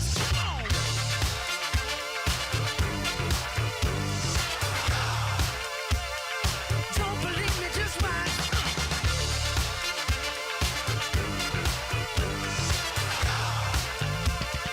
Don't believe me, just watch. Don't believe me, just watch. Don't believe me, just watch. Don't believe me, just watch. Hey, hey, hey, oh! Before we leave, let me tell y'all a little something. Uptown, funk you up. Uptown, funk you up. Uptown, funk you up. Uptown, funk you up. I said uptown, funk you up. Uptown, funk you up. Uptown, funk you up. Uptown, funk you up. Come on, dance, jump on it. If you sexed and flown it. If you freaked and own it.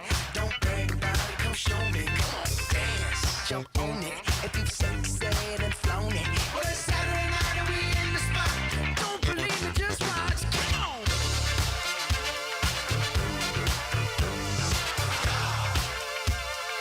Don't believe me, just watch.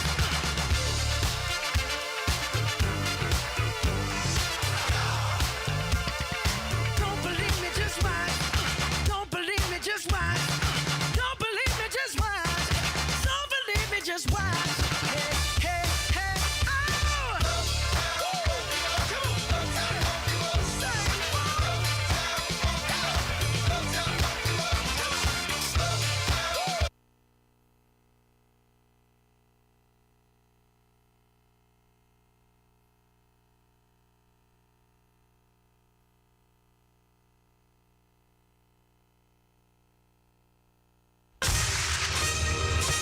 Stupid pool teen eater.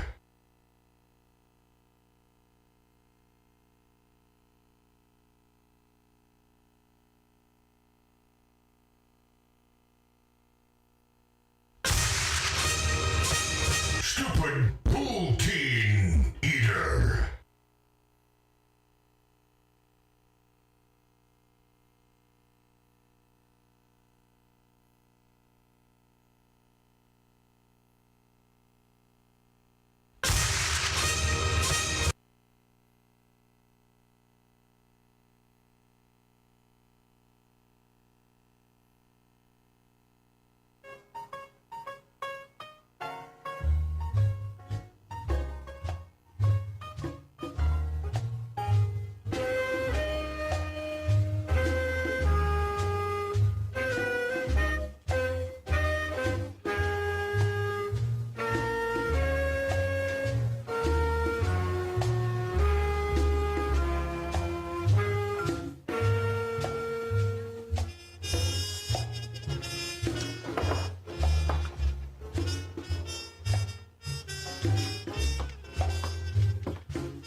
What'll it be? Aw, that's no way to talk. What'll it be? That's no way to treat a customer. Come here, try it like this. Pay attention, you'll feel better and the customers will be happier. Try this. What'll it be? Try that. Come on, we haven't got all night. Try it. What'll it be? Good, that was wonderful. Did anyone ever tell you you couldn't sing? Nice. Make me an Alaskan polar bear eater on a double. Come on, come on. Did you say a polar bear heater? No, you said it. I said an Alaskan polar bear heater. I never heard of that. Until now. Until now. All right, pay attention. 2 shots of vodka. Shots of vodka. Little rum. Little rum. Doohickey, you know, the doohickey that rolls. Hi, this is Meatloaf. Okay, kids, you know what time it is? You know what time it is? It's Outlaw Radio time! The most imitated radio station in the nation. I'm through with standing in line for some fun to begin, but I found a good thing leaving me with a grin. It's time for Outlaw Radio to begin. the great Billy Gibbons here? Yeah.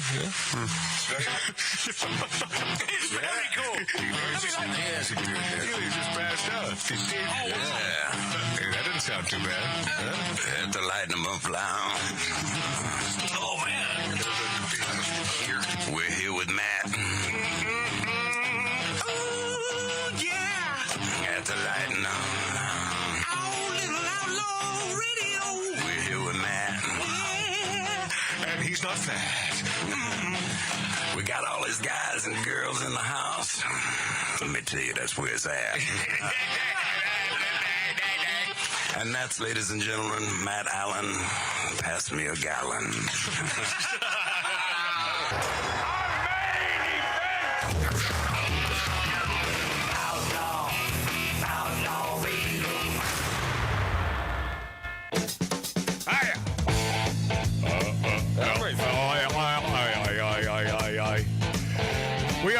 We are fixing the cameras. We'll have a much better camera situation next week on Magic Matt's Outlaw Radio on YouTube, on Rumble. That's the C. I get that thing. I get that Cove thing at least 3 times a day. And X.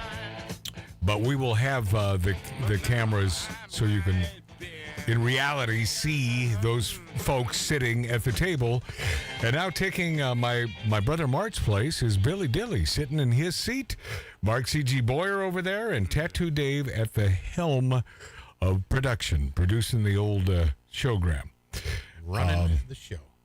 What was I going to say? Oh, yeah, it's been a couple of years since I played this Bill Champlin song. We're not going to play it next, or we may. He did this song live. Bill Champlin, P.S., was with the band Chicago for about 18, 20 years. I met him backstage at a venue called the Derby, not the classic old restaurant, the Derby, which was popular in the 50s, 60s, 70s, and all the old, I think even the 40s, where the old, the biggest movie stars used to hang out. Not that one. Wasn't that the Brown Derby? Yeah, that was the Brown Derby. Right. This is simply the Derby. And Chicago was doing a special performance at the Derby on Los Feliz in, what's that part of, who cares? But and what a great concert. I've always been a huge fan of Chicago.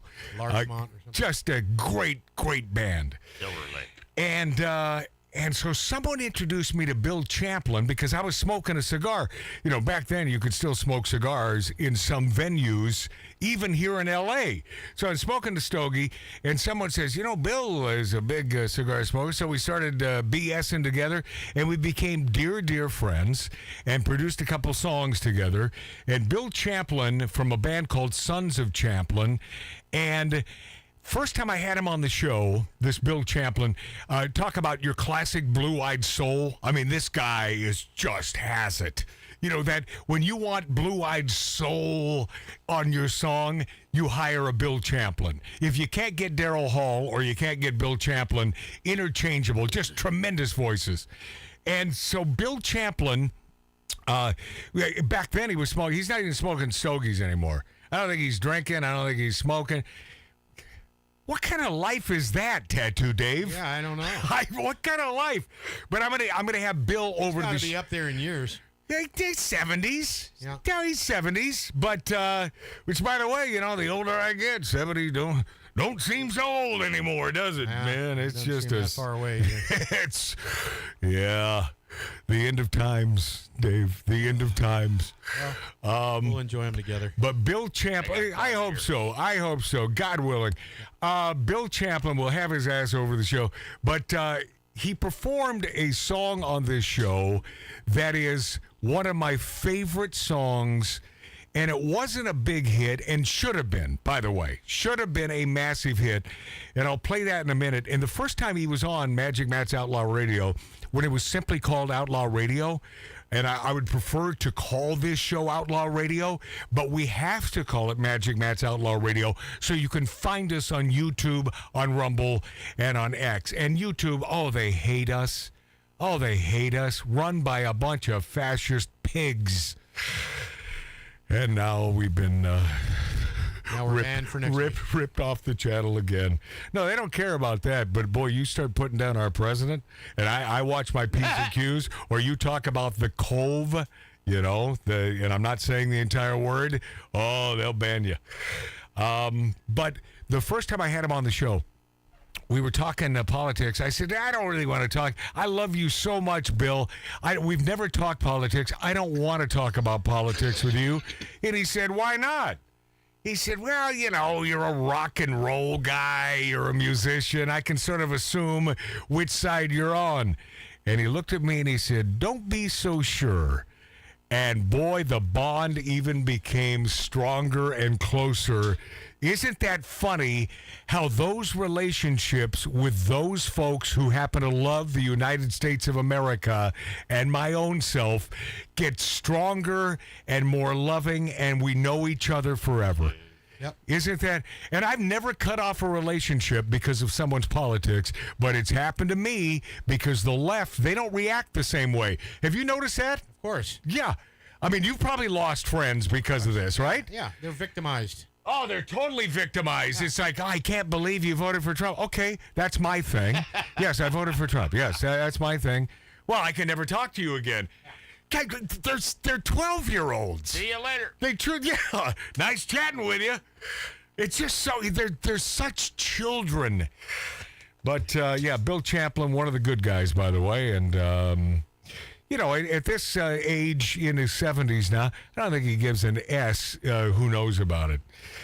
Family goes viral after a husband accidentally orders 200 chicken nuggets from McDonald's. 200?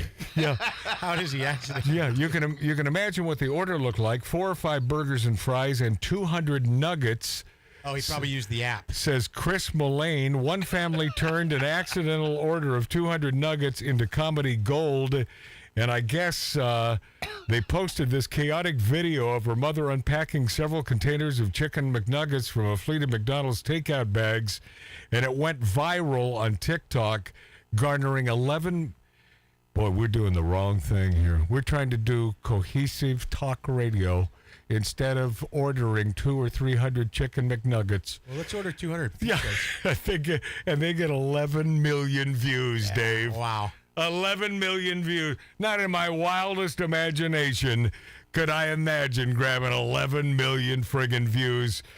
So order the wrong number of chicken McNuggets. Oops. And by the way, on TikTok, are they compensated like views on YouTube? I don't know. I want to say I don't think so. Yeah. But maybe.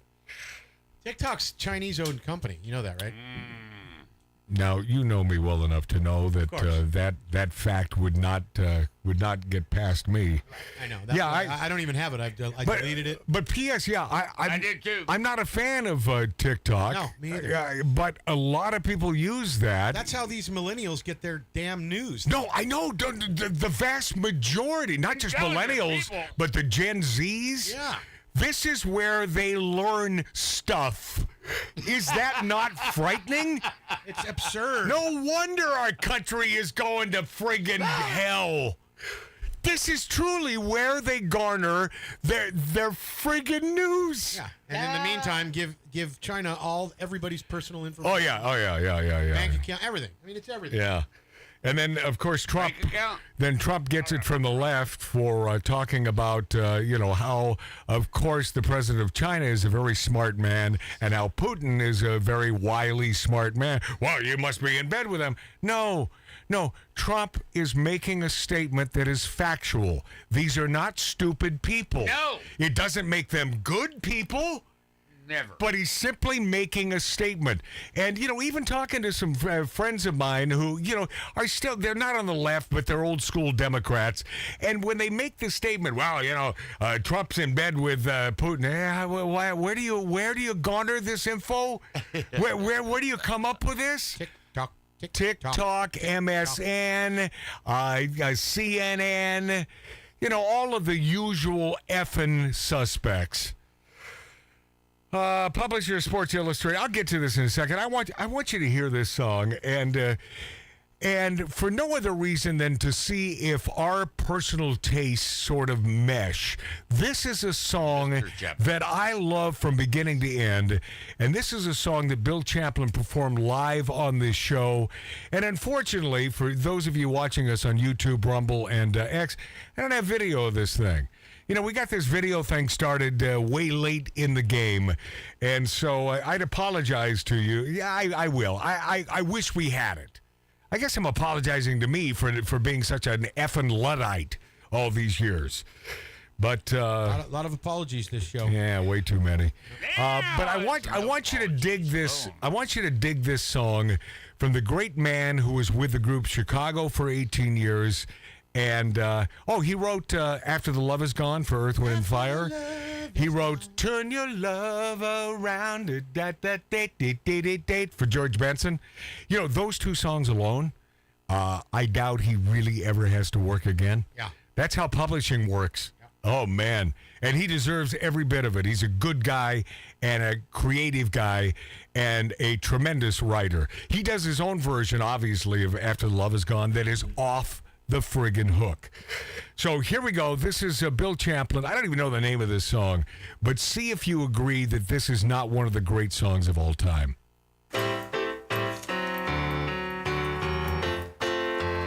It's a little bit of a kicker tune. Like the way it's starting.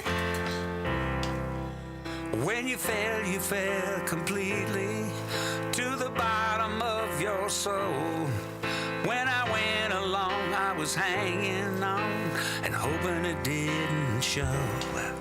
For the times you were beside me, I was barely there for you.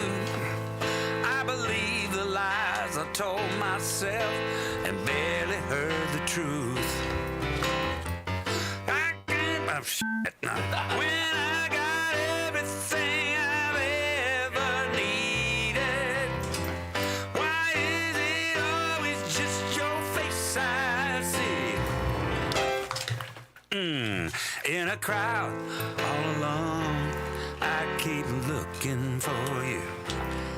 Everywhere that I go, I keep looking for you. I was wrong, now you're gone. I keep looking for you, baby.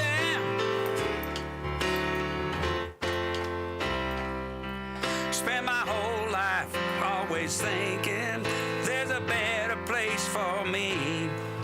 Now I've come to find that all this time I was just afraid of me. It's just an old familiar story. It may be just a little bit sad, but the only loves that ever last are the ones I never had. You're like a shadow that keeps following me, baby. I turn around and it's your face I see. In a crowd all alone, I keep looking for you.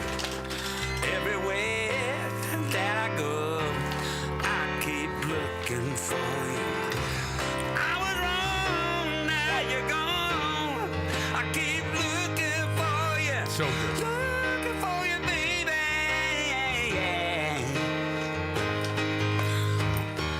In a crowd alone, I keep looking for you.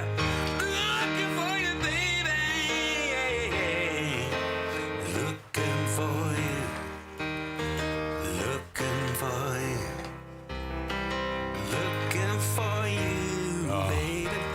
Looking for you. Yeah, so good. Stop That's it. my new favorite song, man. Yeah, that's so beautiful, man. Bill Champlin and the money shot, the hook there is perfection. Yeah, he's really good. Love that guy. Love that guy. Mr. After the Love Is Gone and Turn Your Love Around. And he was the dude singing Color My World when he was touring with Chicago. Oh, wow. Yeah, he's He's a normal Peter Cetera, right? Normal singer. well, no, the man who sang that song has been dead for years, Terry Kath. Ah. Yeah, that was a fateful night here in the San Fernando Valley. messing around with a gun, boom, shot his head off. Oh. Didn't do it on purpose. You know, at first it's like, well, it was suicide. It wasn't suicide. He was just a drugged out rock and roll musician, and according to Jimi Hendrix, Terry Kath, greatest guitar player on the planet. Wow. Yeah, that's what Jimmy said about Terry. But, yeah, Bill Champlin, rest in peace. No, he's not gone. No. He'll Don't be go here next week. No, yeah. Well, I'll tell you who was supposed to be here today. It's 6:03 there. Who's supposed to be here today, and he keeps moving it. And I'm thinking, next week. You're 92 years old. How much time do you have, for God's sakes? But this is a phone message that he left for me. The man from Get Smart. No, he wasn't in Get Smart. No, but he did. But he probably made some appearances on, because I know he made some appearances on Hogan's Heroes. And, you know, he's one of those guys that you always saw his face pop up in the 60s and 70s on all those TV shows. His name is Ronnie Shell. And so this is the message from Ronnie. Hello, Matt. It's Ronnie Shell of a Friday night. I'm just getting ready to go to a big party. And Hollywood party, of course. Ordinarily, I would love to do your show tomorrow because I'm running out of cigars. But tomorrow is the 50th anniversary of my brother-in-law and sister-in-law. And they're having a huge get-together in, of all places, Solvang. And I have to schlep up there for their festivities at 2:30 and won't be back till 10 or even midnight, I guess. But I'll make it another time, and I do know the actor you're speaking of, and tell him if I see me, I'm going to have to beat the shit out of him because he works too much. And too often. I just don't like it. But good luck tomorrow, and we'll do it in the next few weeks because, as I say, I need the cigars. However, I do open in Vegas on March 11th. I'm sorry, February 11th. That's in 2 weeks. For a week's engagement at Harrah's, headlining, of course, the main room in the comedy room. And, of course, by that time you'll have that deal all, the Bernie Shelley deal you were going to put together for me. That would be all probably, we can celebrate. Good luck tomorrow. Sorry I can't make it. Keep your cigars. Bye. Keep your cigars. Well, he comes over for the free cigars. Yeah. I wrote down for you to bleep that. Oh, thank you. Yeah, I love him. Man, I love that guy. I love him. So a week from today, perhaps, he's 92. I don't know if he's driving much, but he still invited me to that thing they do on Fridays. So yesterday at Farmers Market, little get-together of those quote-unquote celebrities and comedians that are still alive. It's 9 o'clock in the morning at Farmers Market in Hollywood, and that's what keeps me from showing up. It's rush hour traffic. I mean, how long's that going to take, Dave? A good hour. I mean, from where you are, though, you're right near the canyon, so you would just bustle over the canyon, and you're in good shape. But still, and as I was talking to Mark C.G. Boyer on the way to the poker tourney yesterday, I said, I gotta do this soon. He's 92. And because this will be another regret of mine. Oh, I should have done that. So maybe this coming Friday. Publisher of Sports Illustrated lays off magazine's entire staff. Go woke, go broke. The owner of Sports Illustrated ended the employment of the publication's entire staff, leaving the very existence. This thing's been around 70 years, and all it takes is a little wokeness. You know what they did? I'm not going to get into it, but who they put on the cover. Do men want to see really hot chicks or no? No? Hot chicks? Yeah. Hot guys looking like girls. The licensing group that owns the sports mag has terminated its agreement with the Arena Group to continue publishing the magazine 3 weeks after Arena missed a $2.8 million payment, a deficit that breached the magazine's licensing deal, according to Front Office Sports. Authentic bought Sports Illustrated out from Meredith in 2019 for $10 million. That doesn't seem like a lot of money, does it? No. Not for Sports. So they were already in the decline, man. Yeah. If it continues publishing, the magazine will turn 70 years old in August. An email announcing the decision says, in part, We were notified by Authentic Brands. They screwed themselves, though. You know, so either that or they were already on the decline, and then they thought a last-ditch effort was to put some guy that looks like a chick on the cover. And they also put some biggins in bathing suits on there. You know, and nothing against biggins. I love real females, no matter how big or how small you happen to be. However, in a bathing suit, you know, especially a two-piece, come on. Heterosexual men... They want the little ones. Not trying to offend anyone here. American Airlines flight attendant allegedly used an iPhone to film minors in the plane restrooms. Why? I mean, why? When all you have to do is identify as a female to legally enter a woman's bathroom anyway. I mean, there's no gender-specific bathrooms on a plane. No, there's not. But a flight attendant used an iPhone to film minors. How icky is this? It's not disgusting. The epitome of ickiness? But doing what? Well, let's see. What do the kids, the minors, do if they're using the restroom in a plane? The Mile High Club? Okay. No, Dave. Yeah, okay, Mark, I want you to break this down for Tattoo Dave. Yeah, break it down. Just using the bathroom for normal bodily function. Bada boom, bada bing. So it's a PCAM. Oh, inside. Oh, okay. An American Airlines flight attendant allegedly recorded 5 minor girls while they used plane restrooms during incidents that happened between January and September of 23.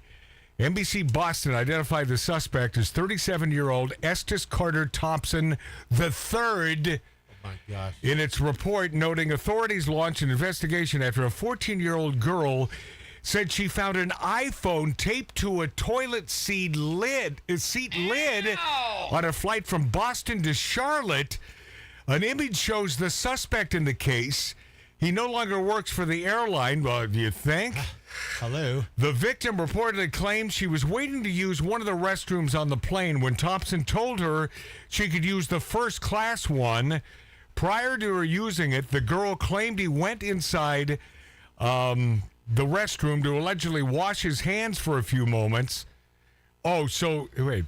The girl idiot. claimed, so the girl said that this dude, this flight attendant, went inside to wash his hands, so he set it up during that time in the restroom, and while using the bathroom, the victim saw stickers on the underside of the toilet seat that read "inoperative catering equipment, removed from service, and seat broken."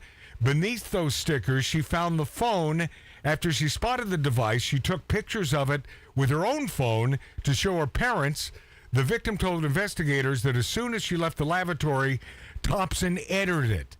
He sets this thing up to see... What a dumbass. Like, how stupid can you be? Well, I don't even look at it that way. I mean, not to mention the sickness of it. Well, no, the not to mention part would be the part that if I were the parent, I'm telling you, I'd end up in the big house because I would beat the living hell out of this piece of crap. Yeah. What a son of a bitch. The minor told her parents about the incident. They reported that information to other crew members. The father confronted the suspect, who re-entered the restroom. Video footage shows an image of what appears to be the red and white stickers holding the phone onto the toilet seat, and the phone's light appears to have been switched on. What a sick bastard. These are the phones. I bet he didn't vote for Trump. No. But, you know, I don't know. This is not a political issue. This is a severe sickness issue. This is so sick. When we return, Fetterman says, I want the American dream for all migrants. You can't do that with current border surge. Unless I got into this last week. Whatever. We'll get to something interesting next on Magic Matt's Outlaw Radio on YouTube, on Rumble, on X, a.k.a. Twitter, and truly fantastic radio stations. And I say that from the bottom of my heart. I appreciate you playing Magic Matt's Outlaw Radio. You show good taste, my friends.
Search rated #1. This is Outlaw Radio with Magic Matt, the man who is always right.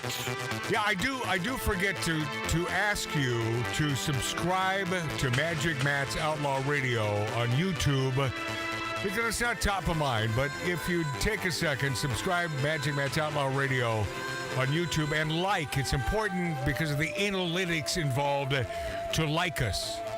So you do that, and then follow us on Rumble, won't you? Dancer. Oh, no, that does not necessarily make me gay that I'm dancing with my hands above my head. Not necessarily. Hey, Rick Dees, you know Rick Dees, famous radio personality. Rick heard us talking about Barry Goodall and Barry's Country Kitchen, which is one of my favorite channels on YouTube. I love Barry Goodall from good old Louisville, Kentucky. And he does critiques of restaurants throughout the Kentucky, the entire state pretty much. And because of him, I was turned on to the Hot Brown. And I know that Rick Dees has a plantation there in Kentucky. And so he sent me a note. He said, I heard you talking about Matt, I heard you talking about Hot Brown. And he sent me this recipe for Hot Brown. Did you, by the way, is Mark C.G. Boyer on camera? So he picks his nose on the show. That is truly incredible. Luckily he wasn't. It was on you. Thank you, Tattoo Dave. You knew it was coming, didn't you? I sensed it. Oh, jeez. I watch him because he's either sleeping or picking his nose. Yeah, so he does something. He does Or something. playing solitaire. He does something to aggravate, right? No solitaire. That's Mark C.G. Boyer. So he sent me this incredible recipe, and I sent him a note back saying, "Sounds like a lot of work. I think I'm simply going to have to take that trip to Louisville, Kentucky this year." You know, Dave, would that not be fun? Yeah, it would be fun. I mean, obviously, we need a driver because we're going to have copious amounts of bourbon and just a lot of bad-for-you food. Yes, Mark? I enjoyed my week. I can't hear you. Turn him up, please, Tattoo Dave. He's just not Come talking on. into the mic. It's not me. Oh, I thoroughly enjoyed. yes, it is you, because now we can hear him. See, it's you who has to keep him up there so we can hear him. Mark, please continue. I enjoyed my week in Kentucky. It was beautiful. Just gorgeous. You know what? You were right. Keep his mic down. Yeah. All right. Yeah. I'm never right. I guess we're all happy that he had a good time in Kentucky. So the Hot Brown, made famous at the Brown Hotel in Louisville, and there's turkey in it, and there's a Mornay sauce, and just a bunch of bad for you stuff that is so good. And then Rick D sent me a picture of this thing, and he said this was Big Ron's last meal. I'll explain it to you. He sent me a picture of this big old Hot Brown. Big Ron was an afternoon radio performer here in Los Angeles on Kiss FM prior to my joining Kiss FM because they were coming apart and my doing Afternoon Drive. Big Ron was a mountain of a man. He was many hundred pounds, over 300 or 400 pounds.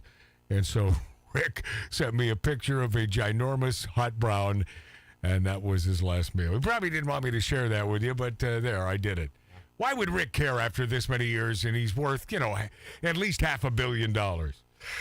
But, probably get back to him, and then Rick will say, Matt, that was done in confidence. God bless you, but I wouldn't pee on you if you were on fire.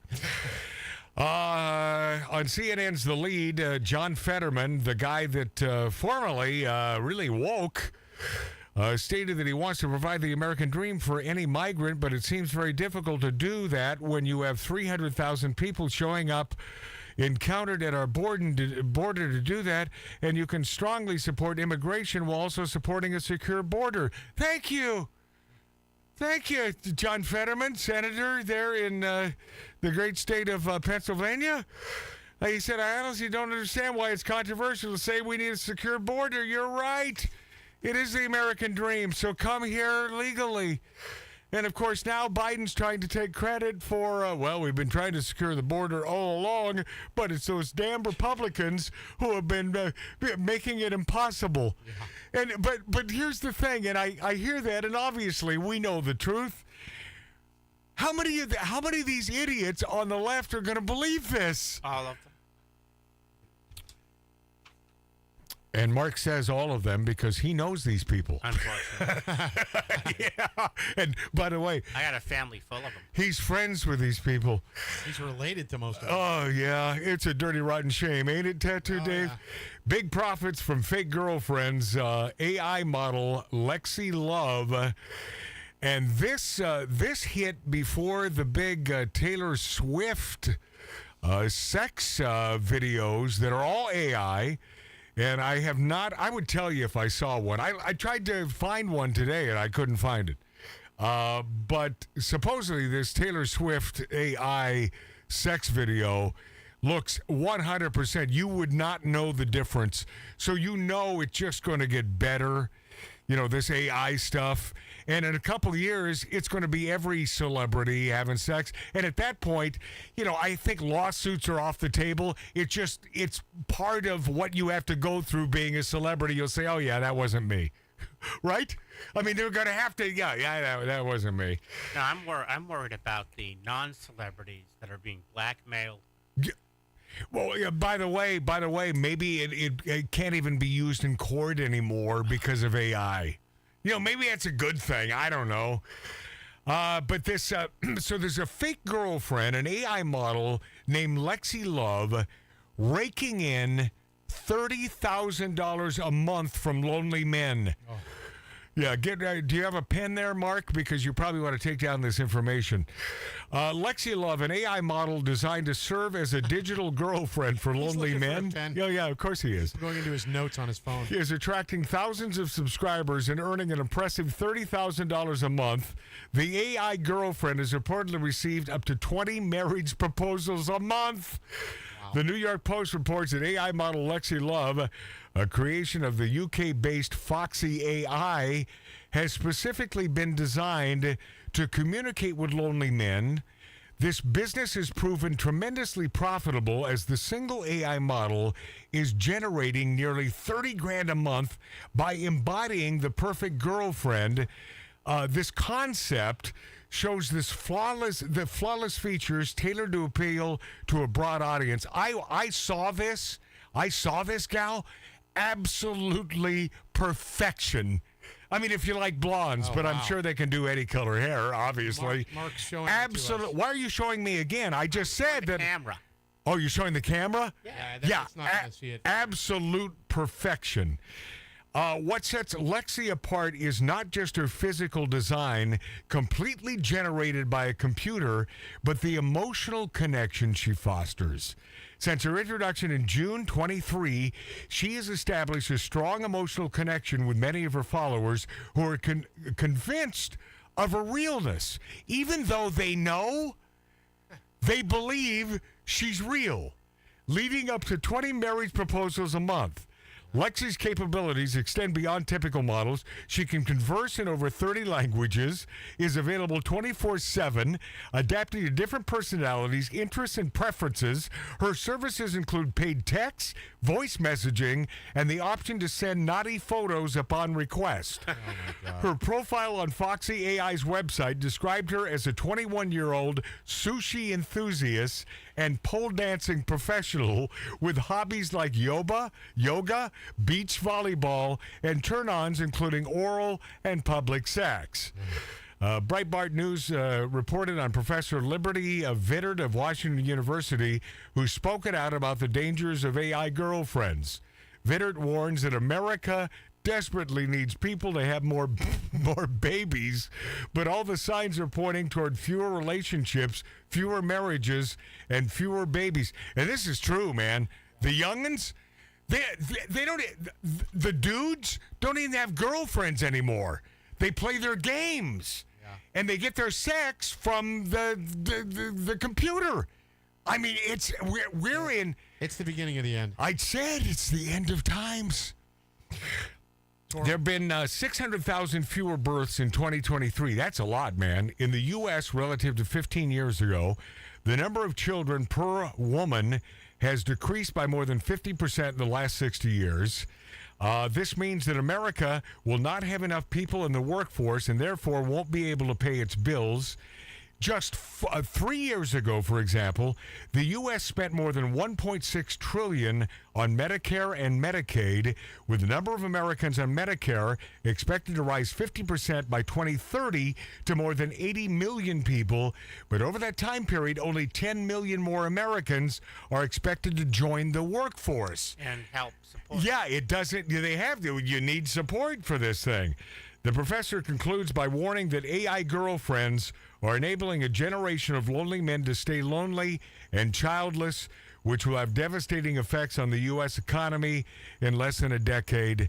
And that's why, and you know, I'm not a preacher or nothing, but read the Bible.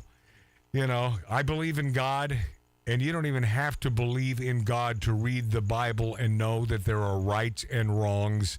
And procreation is a very important thing. I'll tell you what, Mark C.G. Boyer, who happens to be of Jewish religion, and Tattoo Dave, our producer, yeah, he's a Jew, but it's not really. You're not a religious Jew in any way, shape, or form.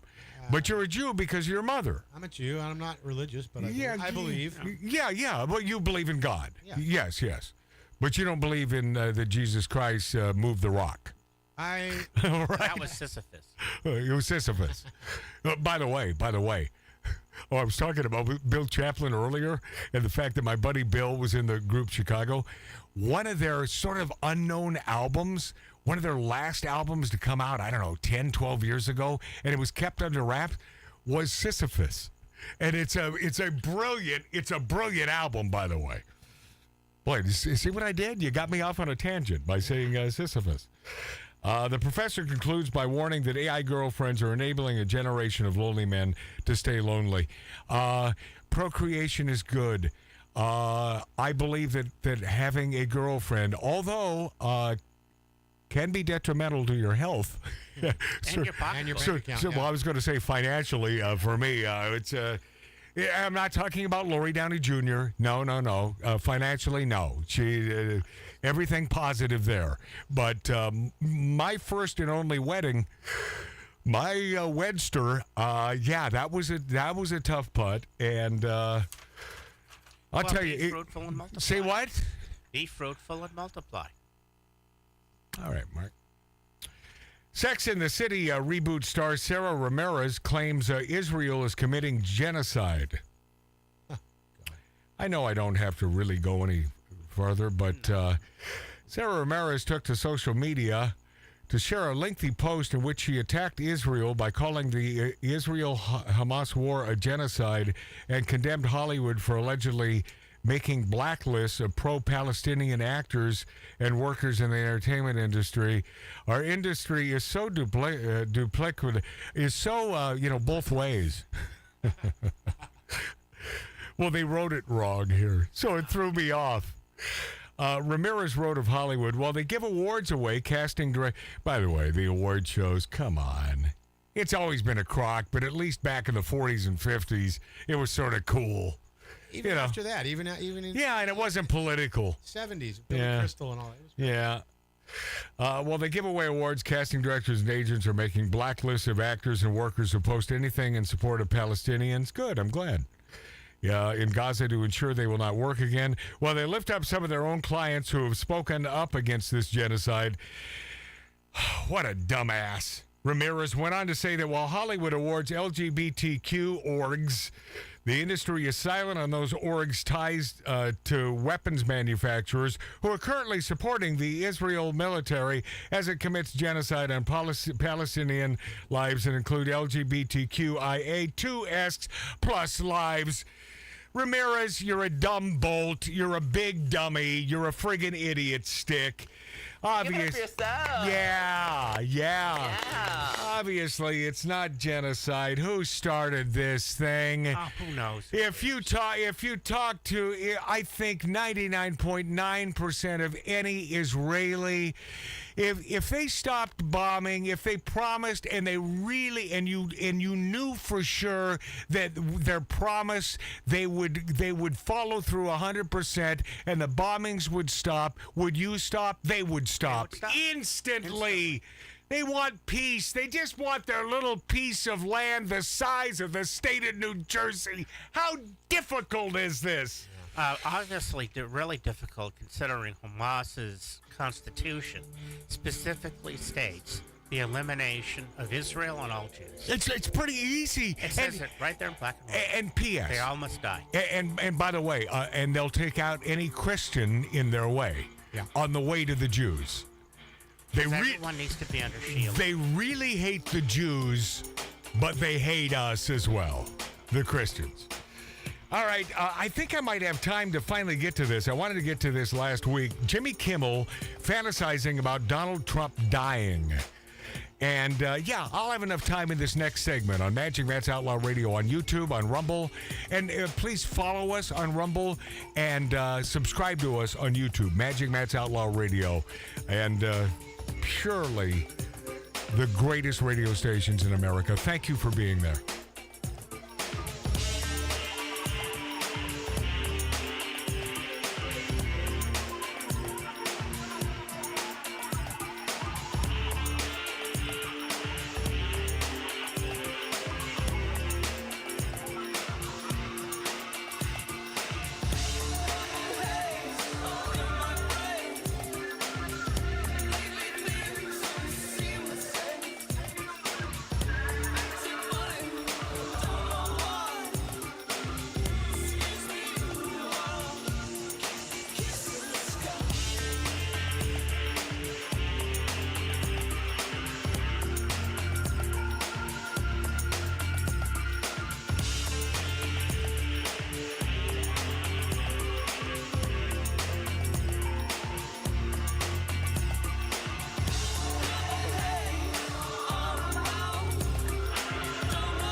Is Outlaw Radio.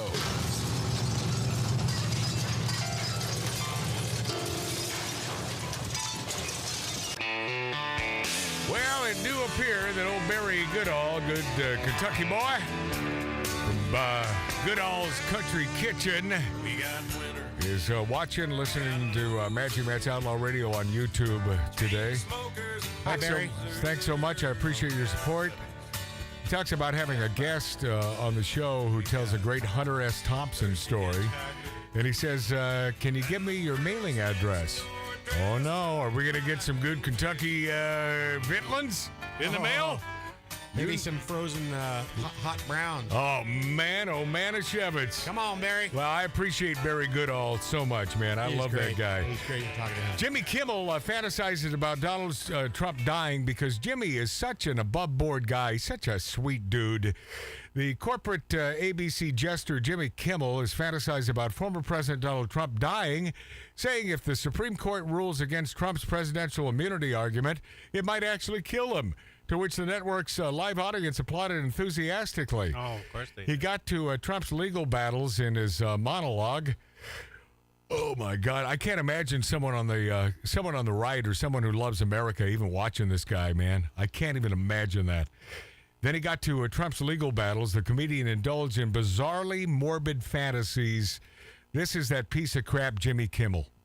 Before the funeral, Trump had his mind on his criminal cases. He's very worried about how the Supreme Court is going to rule on the presidential immunity he believes clears him of all wrongdoing. He raged in all caps, "A president of the United States must have full immunity, without which it would be impossible for him, her, to," suddenly he's into pronouns, "to properly function."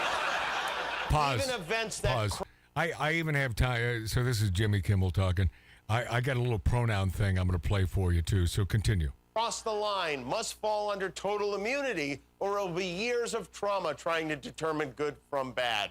Even events that cross the line. It means the president should be allowed to do anything to anyone at any time. That's not what he's saying. All presidents must have complete and total presidential immunity, or the authority and decisiveness of a president of the United States will be stripped and gone forever. Hopefully this will be an easy decision. God bless the Supreme Court. Let me tell you something. If those 3 judges he appointed to the Supreme Court take this case and rule against him, he is going to blow a whale-sized windmill out of his ass. I mean, it might actually kill him. And the audience goes This nuts. could be it. Sometimes I wonder, once Trump is dead and gone and buried on the 18th hole of one of his golf courses, will things get better, or will we have a whole new crop of MAGA brains to deal with? And in Oklahoma, there's a state representative named Justin Humphrey. who's Okay, making a real case enough for of Jimmy a-hole. What an a-hole. What an a-hole. Yeah, Unbelievable. Yeah, how was that? How was that 4 years when we had a real president? How was that, Jimmy Kimmel, you son of a bitch? God, cage match, dumbass, you big dummy. Anytime, cage match. I'm in. Give me 4 months to work out. Because I got to start hiking again anyway. I used to hike every day, and you know, I'm going to die if I don't start again. Yeah, I've started. I made a New Year's resolution. And speaking of pronouns, it's 685 there. TikTok pronoun chick, and we played this some time ago, but it's worth repeating. I mean, just the arrogance and narcissistic nature of these Gen Zs. I can't even say millennials anymore, but these Gen Zs, it's all about narcissism. Some chick on TikTok, dig.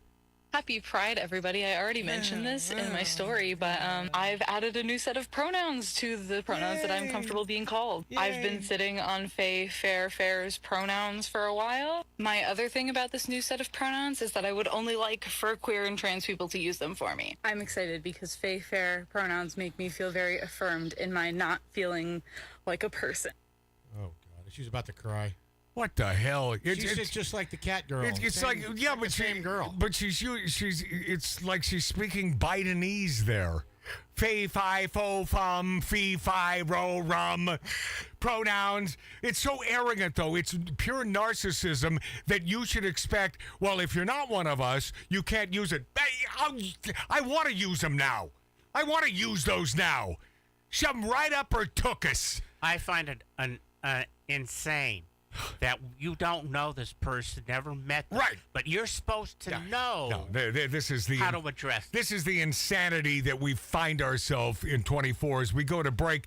I thank my brother Mart for being here. I thank him for leaving. And Mark C.G. Boyer thanks him for leaving. Billy Dilly out there, our HR man, doing a little barbecuing. Tattoo Dave. Thank you, man. I will continue to be Magic Matt on Magic Matt's Outlaw Radio on YouTube, on Rumble, on X. Day. And the greatest radio stations throughout the nation, as my buddy Milt Larson, proprietor of the Magic Castle, always says. Don't forget, bumblebees can't fly. Thanks for being there.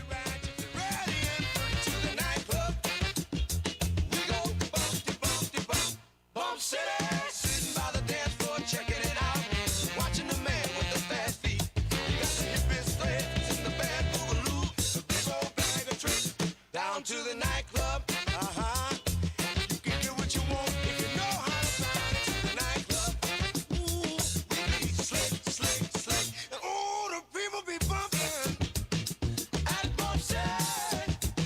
The joint be jumping at Bump Set. The mamas be humping at Bump Set. Hey, while I'm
the nightclub.